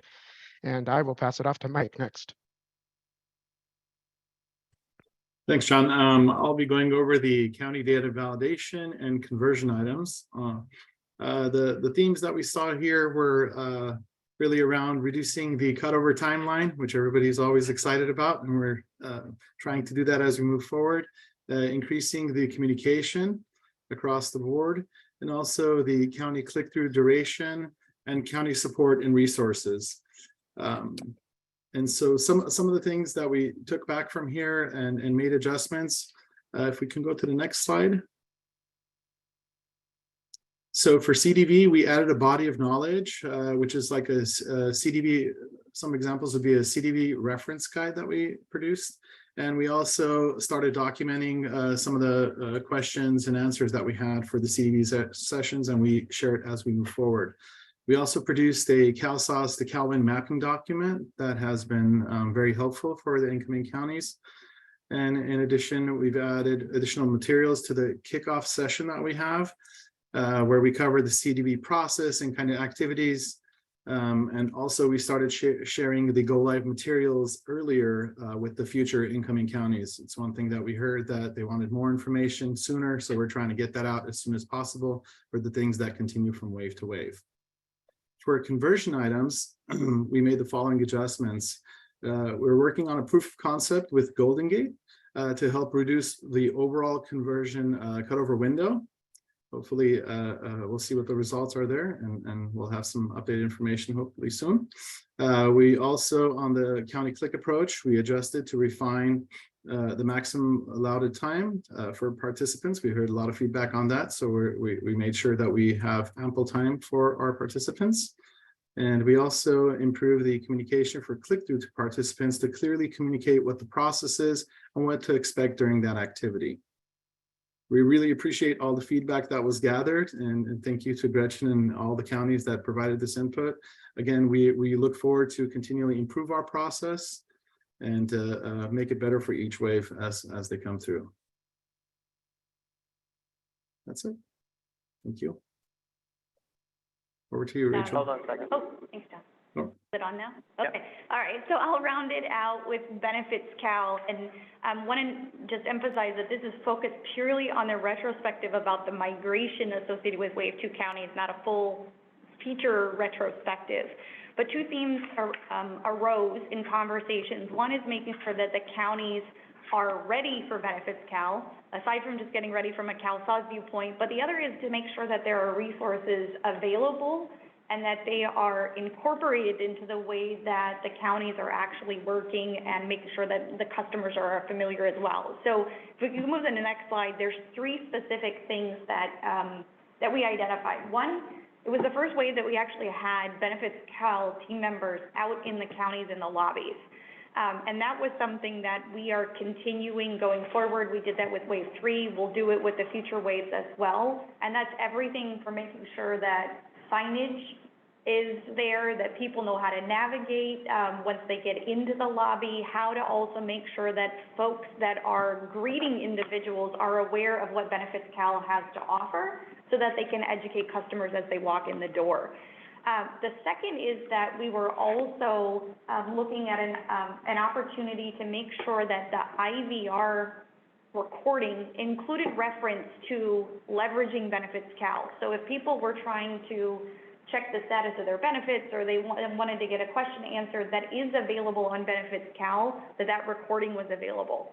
The last item is that we did put for the counties a frequently asked questions list that highlights the functionality in Benefits Cal. It was one of the things that we observed is there's a lot of things in Benefits Cal that are new from what my BCW had, and making sure that everyone was aware of what's available is something that we needed to do a little bit more.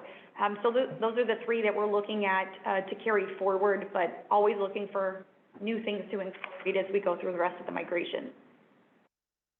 John, back to you. All right, Michael, so that does wrap up our retrospective. I want to acknowledge what Gretchen said right up front.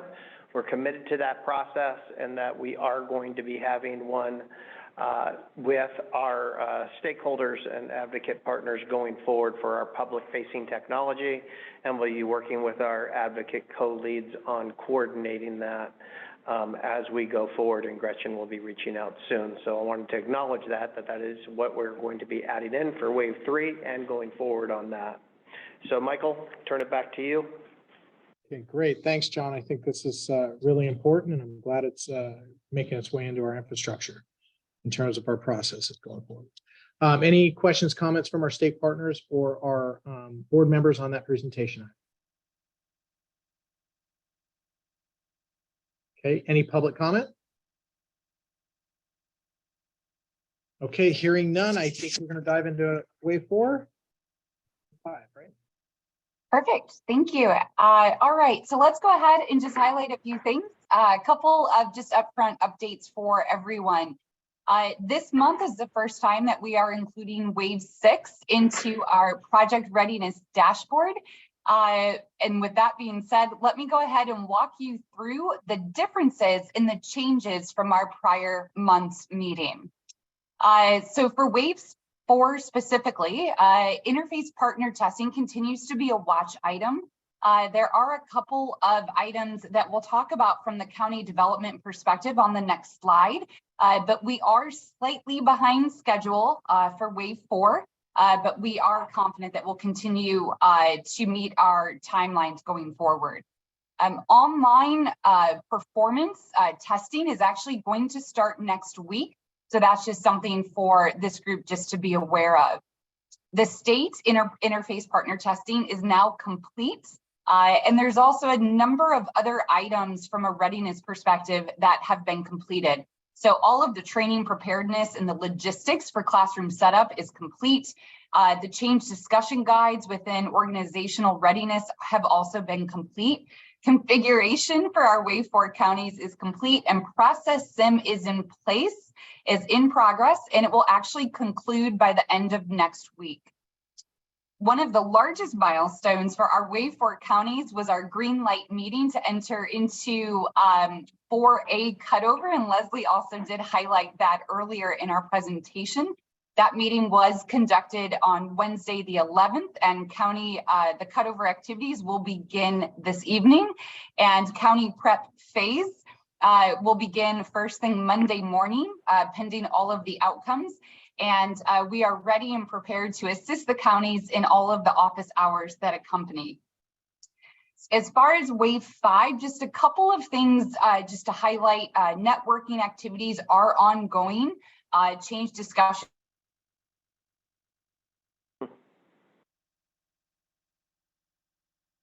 All right, Catherine is frozen right now.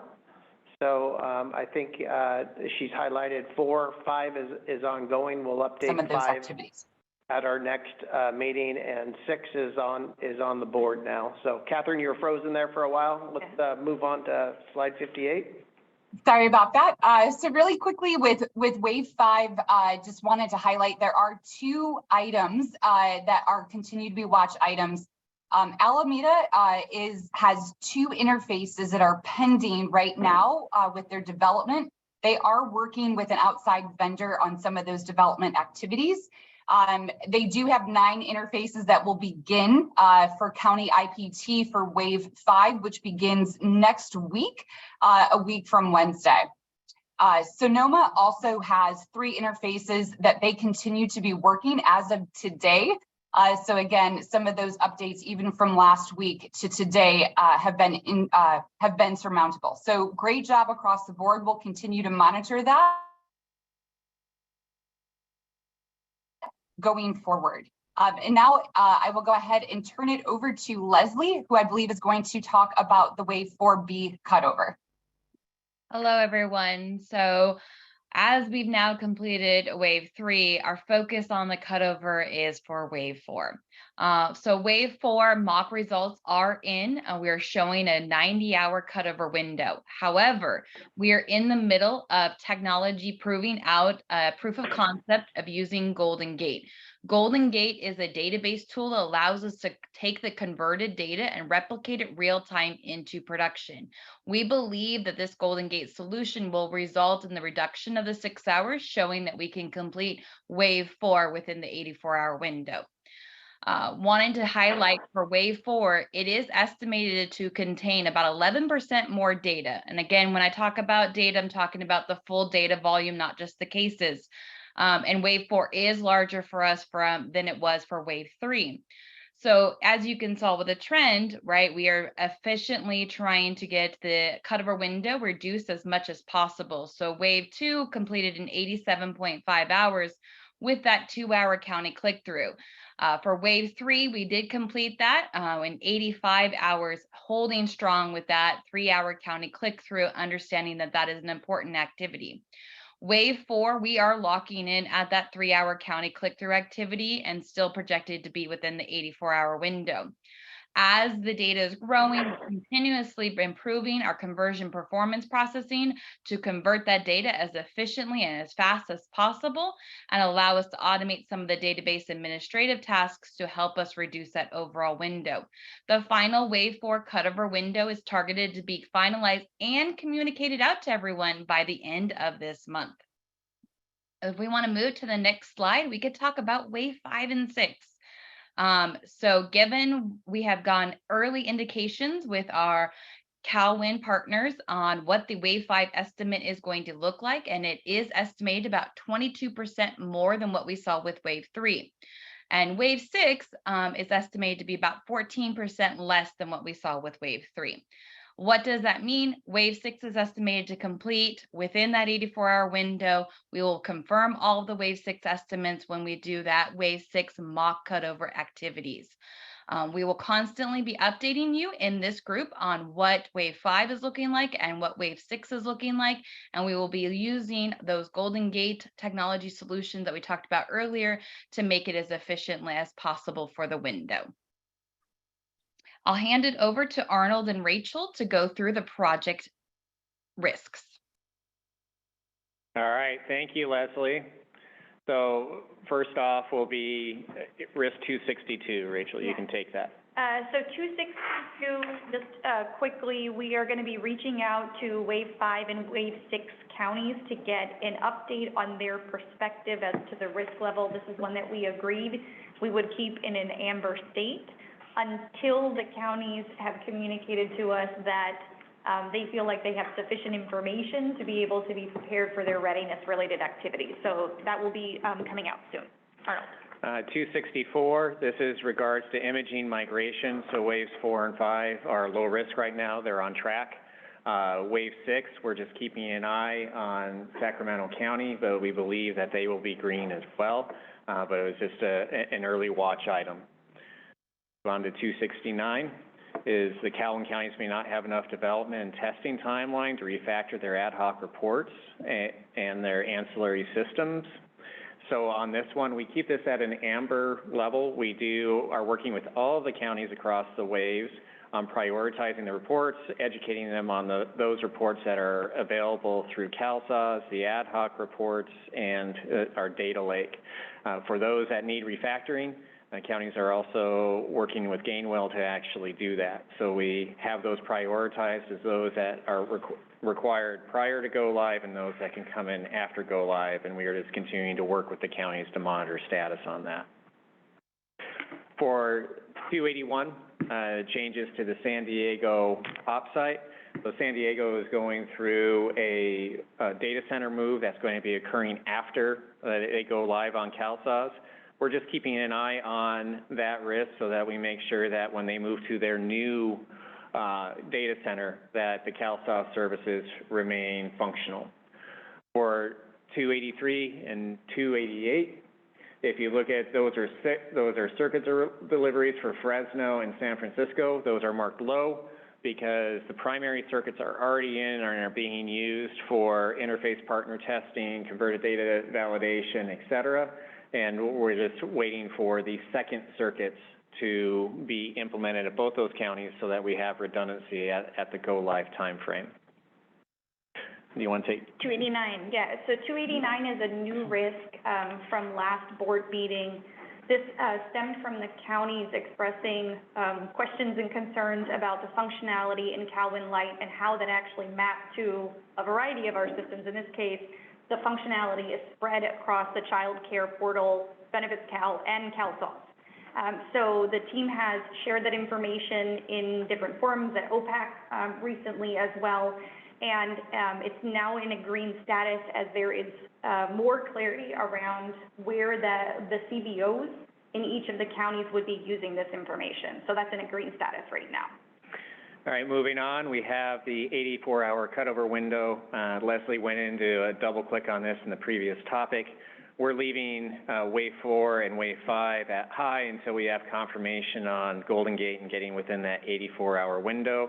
Wave 6, we've moved to a low as based upon the wave 3 results. Wave 6, even without Golden Gate, should be completed within that 84-hour window. Do you want to cover the next one on preparing CalWIN to operationalize? Yes. So on the next one for making sure that the counties are ready, we're keeping this for waves 5 and 6 in an amber status. Wave 4 right now is at green. What this is intended to do is to track the county's ability to transition from our post-implementation support activities after the 60-day period of time. And so right now we are monitoring that for waves 5 and 6, but wave 4 is saying that they have a plan in place and they are going to be ready once that post-implementation support period is concluded. The next one is 279, which is dealing with the CalWIN counties may not be prepared to reconcile their fiscal and submit state reports timely as they migrate to CalSOS. The way we are handling this for the upcoming waves is 2 weeks prior to the release and 6 weeks after. There is meetings going on with those counties outlining the process and the reports that are available. We are also monitoring and helping the counties as they go through their first close, because that's typically a hybrid close in the fact that there is data before the month ends, so you'll have part of the month on CalWIN, the other part on CalSOS, and so there's a merging of the data that has to occur. And then that support continues on into the second month when it's a pure CalSOS closure. In addition, there is a meeting that goes on 2 weeks on Thursdays, where all counties can come to the table and discuss the overall fiscal and state reports, and those are the production counties that can talk to the project resources to have questions answered. The next is around unresolved go-live defects, so this was 280, and what we saw was with wave 3, it was definitely, we learned from wave 2, and that we had a much smoother go-live, and we will handle the defects much the same for wave 4 and subsequent waves, which is we're focusing on those defects that have the most impact to the counties and the county workers and prioritizing those, and then we would have those that get resolved with go live prior to the click-through, and then those that fall within the 10-day period afterward. And so we're working on, or we'll continue to work with that process. It was very successful with wave 3 and smoothing things out. If we move to the next slide. So on 237, this is more of a watch item. Our batch has scaled. We've run our 58 county data set, and it is shown that the batch will scale for the 58 counties as well. We will always be looking at our batch in ways to continue to improve that and reduce the amount of runtime. So we are just keeping this as a low watch item. On 284, this is in regards to contact center and Los Angeles. We will be performing a performance test at Los Angeles County volumes. We have already performance tested for all of the other counties and are confident on contact center being able to scale there. So when we complete that Los Angeles County performance test, we'll be closing this out as well. On 240, the scaling of CalSAW's production operations, including batch operations to provide 58 county support without effectively taking into account the multi-county and multi-vendor environment. The key around this is we leave this at amber as we complete the checklist prior to go live for each of the counties, for each of the waves, to make sure that they are integrated into the CalSAW's production processes and communications regarding upcoming releases, any production incidents, that coordination that occurs between the counties and the project with the files, and we complete that checklist prior to the go live so that the incoming waves are integrated into that process. We leave this at medium for all the waves, just to emphasize the importance of completing that and to make sure there's a smooth transition. And then the final risk is around imaging scalability, performance degradation, operational process risk may impact the go live. We have done or worked with our Highland partners to execute multiple performance tests over the last year and a half, just to confirm that the imaging system will remain able to scale and perform it, which it has.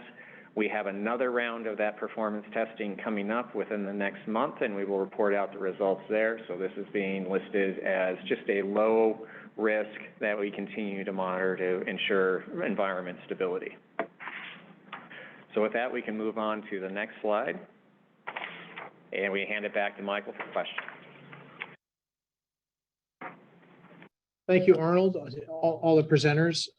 It looks like we're tracking pretty similarly to where we were. So I don't feel any anxiety on this one yet. So please let me know if I should be. But I'll open it up to any other questions or comments from the other board members or state partners. Michael, this is Marla. Hi, Marla. I think it's going great, really, and the reduction in anxiety by each wave is really a reflection of the adaptation and learning as a system that's happening, which I really appreciate. Thank you, John, for you and your whole team, and congratulations and thanks to all the counties as well. Thank you. Yeah, definitely, and I'm really interested to see this Golden Gate, what it can do, because we might need it a lot in the future. You never know. All right, any public comment? Okay, all right, let's go ahead and move on. That was very fruitful presentation. Yep, we just had a couple of Benefit Cal items that were questions from the last meeting and some action items. So yeah, Owner and I are going to take this. So last month, you all had asked when we were talking about future campaigns we were going to introduce, if you could take a look at understanding what had transpired historically with our campaigns. So Owner, do you want to just walk through a little bit how we came about with the previous campaigns, who was involved, and what they included? Sure, Rachel. So just quickly, the core objective of these targeted campaigns was to simplify access to the services for customers through the increased adoption and usage of Benefits Cal, and also we wanted to increase the awareness for customers for the features available online, and which would also improve the operational efficiencies in the downstream and resulting the increase in the customer satisfaction. So we started with that objective, and there were 6 outreach campaigns defined by multiple stakeholder groups, including the counties, CWDA, consortium, CDSS, DSCS, and the advocates. And all these campaigns, if we can move on to the next slide, essentially, you see on the slide the list of campaigns on the first column here. I will not read through one by one, but you also see for each campaign, there's a defined audience and call to action depending on the objective of that campaign. In summary, at executive level, the campaigns included the objectives including reaching out to the customers. They started an application but left it incomplete in between, encouraging them to come back and complete, or nudging them to complete their renewals online if they have an upcoming renewal with or without a Benefits Cal account. Or there could be folks who never had an online experience, always use the paper channel, never linked their existing case or use dashboard capabilities, or never read their unread messages. So keep them, encouraging them to come back and use these online features and the channels throughout this campaign effort. And all these communications has been sent out to the customers in September last year, 7th and 8th, through emails. So If we can move on to the next slide, I think Rachel, I will hand it over to you to share, provide a summary of the outcomes of the campaign. Yeah, so if we look at the way we were handling marketing, this is not a broad swath of educating people about Benefits Cal. It was very specific individuals that we were targeting to take very specific actions in Benefits Cal so that we could get what we call stickiness of people using a particular feature and then wanting to come back and use it going forward. The way that we've been measuring the outcomes of these campaigns are twofold. One is we use a term called click-through rate, and you can think about it as I get an email, did somebody click on it and actually take an action resulting from that? Industry average is pretty low. It's about 2.8% of campaigns that go out actually get people to respond. And if you see, we have a variety of click-through rates based off of the campaigns that we introduced. And the one thing I would say, a couple of things to know. One, we only used email. Going forward in our campaigns, we are going to be using text messages as well. We did not have access to be able to send people the text messages before, so we're going to use different modes of communication as we move into our new campaign for marketing for Benefits Cal, which will be coming up in the next couple of months. The other thing that we did was measure impacts. Impacts right now are just in terms of renewals submitted or applications or messages reviewed in Benefits Cal. We would like to, in the future, start to represent these impacts in terms of what the social impact may have been. So you have the number of applications, but what does that translate into? How many people actually now are receiving benefits as a result of that particular campaign?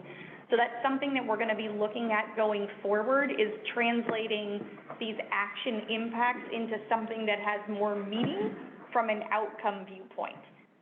So that's what we've done with the campaigns. There will be more campaigns to come. We are going to be working on the next series with stakeholders to prioritize and using our customer experience measurements. So we'll be looking at usage of Benefits Cal, surveying instruments, social media, all of those to generate what the next campaign will be. Done. Oh, Owner, you have training, I think is the last one that we have. Correct. Correct. I will quickly touch on this question. In the previous meeting we had, we also had an action item regarding the training, Benefits Cal training environment, and the inquiry was about whether the CBOs that are not doing direct assistance through the Benefits Cal can still have access to the training environment. So from the environment access standpoint, the Benefits Cal training environment will be accessible to the CBO users if the CBO is currently active user of the Benefits Cal in production. But the intent of the training environment is obviously the providing users to an environment when they can be trained and get familiar with the environment. So if the CBO is not currently today providing direct assistance through the Benefits Cal, then the training would not be necessary in that case in practice. But the access standpoint is fundamentally prioritized for the folks obviously who are actively using Benefits Cal right now in production. That is essentially the response to this action item. So this is a update, Mike, for the Benefits Cal. Thanks, Michael. It's back to you. Okay, great. I love the campaign portion that Rachel went over. I think that's going to be something really we maybe can drive more and more through to really increase the adoption rate for Benefits Cal going forward. I know that there's going to be some kind of a ceiling on that in terms of how many people really will prefer that channel. But yet I would love to see how we can push that as much as we can, especially on the renewals. With the unwinding going on, in any way we can encourage them to be able to do it in that fashion, besides actually the mail-in, which is highly effective as well. We really want to promote that. So I'm interested to see if the text factor actually gives us a boost, and maybe bringing that back and letting us know, what the impact is. I was pleasantly surprised to see those numbers a lot higher than the 2% you said on the industry level. In the renewals was like 10. So that's tremendous. Okay, any comments, questions from any other board members, state partners on that quick Benefits Cal update? Michael, I have a comment on this. This is Marla. Thanks, Marla. it just seems like we have this emergence of text campaigns just over, I feel like over the last few months or maybe 6 months or so, you know, with the Medi-Cal renewals where CDHS or Health DCHS, help me out here.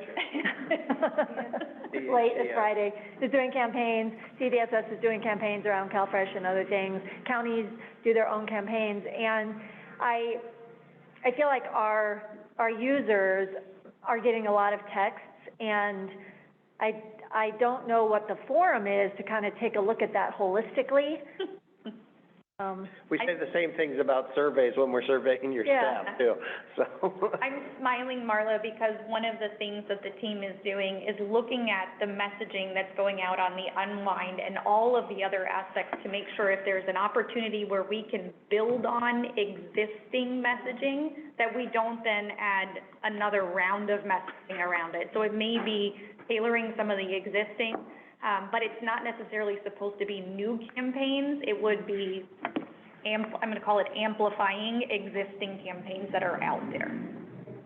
Yeah, and to Marla's point, maybe we can like establish sort of like a campaign committee that looks at that and updates it, because I know at the county level in LA, we're going to be doing that across the tremendous amount of text campaigns we have there to really look for overlap, because we may be hitting the same clients with too many texts. So we're really trying to do an evaluation there, but it would be great to actually find out from the project in a meaningful way, looking at it and being able to do that holistically. So it's a good idea. But John, you're right. It does have a little similarity to the survey kind of thing that we've had challenges with in the past. Any other comments or questions from our board members or our state partners? Excellent. Any public comment? Michael, Jen just pinged me. Looks like Jen missed my update on the training environment action item, because it was the action item raised or requested by Jennifer as a public comment in the earlier meeting. So I can repeat briefly to respond. No, why don't we just take it offline on her, and you can talk to her offline. We can go, yeah, we can go direct. We can go direct to her, and then this is recorded as well too. So just because we're really tight right now, so we'll go ahead and move on to the next item. Sounds good. All right, Arnold. All right, very quickly, production highlights for April 2023. Like to see all of the green on the calendar. We did have a brief moment there between 7:15 and 8:06 with our custom CCP unavailable for 3 counties. And then we had the OTP issue that I talked about in the discussion as well. That was a result of exhausting the AWS limit there. So we have done RCA and made the necessary adjustments on both. Yep, that was a short one, Michael, and next time I'll make sure that I package those with the SLA review. It was sort of hanging out there by itself, so. All right. Anybody got comments on that? I don't. All right. Then I think we can go ahead and move on to the next one. Thanks, John. Yeah. All right, Dan. Okay. I think I can be the second fastest presentation. So for this presentation, there's a bunch of numbers here. The top half are the functional areas where QA is provided independent tests. There's about 1,000 system test scenarios. We had another 370 on top of that across those 2 applications, primarily focused on release of information, as well as additions for GA/GR for the Wave 4 Go Live counties and some additional M&O updates. The middle section are the technical reviews, where we're reviewing all the various SLAs and confirming statistics that Arnold has presented. I think where I wanted to focus was right here at the bottom left. You see that 80 CDV tests are supported. So for Wave 4, we have some pretty good information coming out of converted data validation. It was executed from April 17th through the 28th, so we're about 2 weeks past that testing effort. And what we do post-execution is we spend time going through the various findings, anything that was raised as part of county data validation. So we had about 20 more testers than normal because the model supports 20 testers per county, and Wave 4 has 4 counties. So with more testers, in the end, we triaged through everything over the past couple of weeks. We have about 30 legitimate defects to follow up on. That compares with a number of about 60 for wave 1 through 3. So things are getting resolved, and also we're taking the lessons learned from those previous waves and spending a little bit more time on educating up front how some of the data is mapped, so there's a better understanding of how the Cowan data comes over, so they're better prepared as part of CDV. So that's encouraging. There's been 3 proof of concepts of Golden Gate that Leslie highlighted. Those 3 were all focused on the Golden Gate solution and if the timings can be reduced. With the 4th POC, which is completing this week, we're focusing on the additional data from wave 4 as well as some updates to the conversion code. So even though there's more data, we think that the code improvements will offset that, and we hope to be coming back with some good timings in the next communications. That is it for QA. Thank you, Dan. Appreciate it. Back to you, Michael. Excellent. Thanks, Dan. I think you are the second fastest. All right. Any comments or questions from our board member state partners on our QA update? All right. Any public comment? So QA can be exciting, Dan. That was quick and to the point. Michael, I know. I'm still in QA, trouble from the last meeting. I'm surprised you said QA could be exciting rather than QA could be brief. Well, it's a lead on. It's a carry on from last meeting. We're moving right along with the M&O procurement. The evaluation teams are in full swing and doing fabulous work. Thank you all for the various volunteers you have sent. Moving on to the next slide. We are put together the tentative plan for benefits cow re-procurement. The existing contract will be coming to an end, and we'll need to get M&O, M&E services for the continuation of benefits cow operations and enhancements. One key thing to note is we will have all of the consortium stakeholder and state reviewers involved in the requirements development and review as we package up an RFP to go out on the street. Next slide. The other procurement activity that we're doing is the AWS provisioning re-procurement. We're using the Omnia Partners cooperative purchasing agreement, the same agreement and language that GSA, CDT, as well as agency CDSS, DHCS, and OSI are using. The process is going through the legal and contract creation and review, and we're shooting for submission for state review May 31st, and then the combined state and federal review with a completion at the end of July. Hopefully for a JPA approval in August, review and approval, and start date of September 1, 2023. Back to you, Michael. Okay, thanks, Tom. Any comments or questions on our procurement update? Okay, hearing none, we'll go ahead and move on to the last couple items. All right, June 29th, we do have our biannual membership meeting. It does require a quorum of the 58 county directors. So we will have our JPA board, our board elections and our PSC elections at that. We're going through the process of creating the slate so we can move the slate. We will have 58 county vote on that. Of course, we'll be giving an update on our migration, where we're at on that, successes, lessons learned, where we're at on our cutover window as we go forward. There'll be a benefits CAL update. And as we spoke today, of course, we'll be talking about where we're at on release of information and the work that we're doing on that to get that put in place appropriately. We always, at our membership meetings, talking about our DEI initiatives, so we'll be talking through that. And we'll talk a little bit more broadly about our innovation, our virtual assistant, our bots, what we're doing on that all of the counties have that perspective that I think the board and the PSC has gotten at previous meetings, but that we share that. This is not going to be a conference per se. It's going to be more of a meeting. We're going to try to keep it to that 3.5-hour time frame and work through there pretty briefly.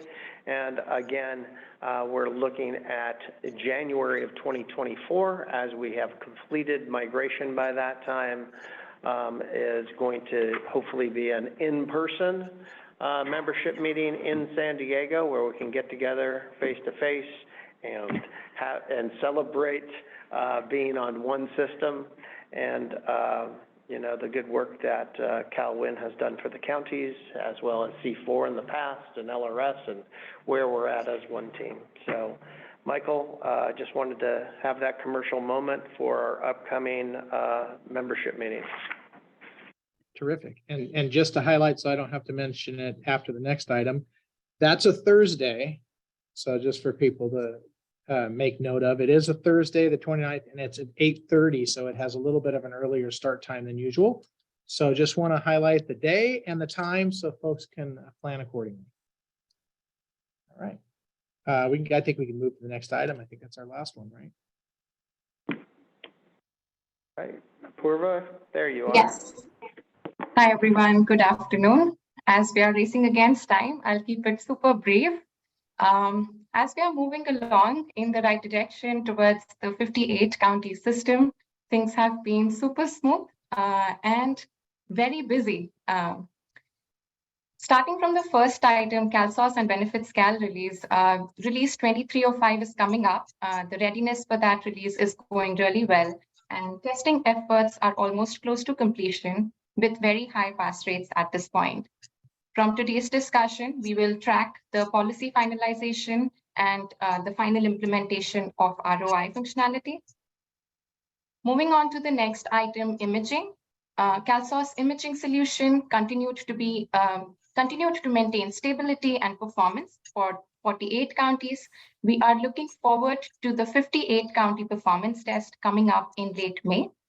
The export of images for waves 4 and 5 are on track and making good progress.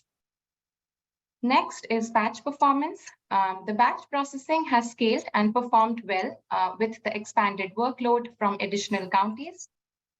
The team is continuing to work on the enhancements to ensure that jobs are finishing within the 10-hour window. Next, we have the data conversion updates. In the last month, the IVNB team tracked 3B conversion as well as the 4B mock conversion. Our team participated in various activities starting from table read to stage gate reviews to the final go live assessment. Both the mock conversion and the conversion events completed successfully.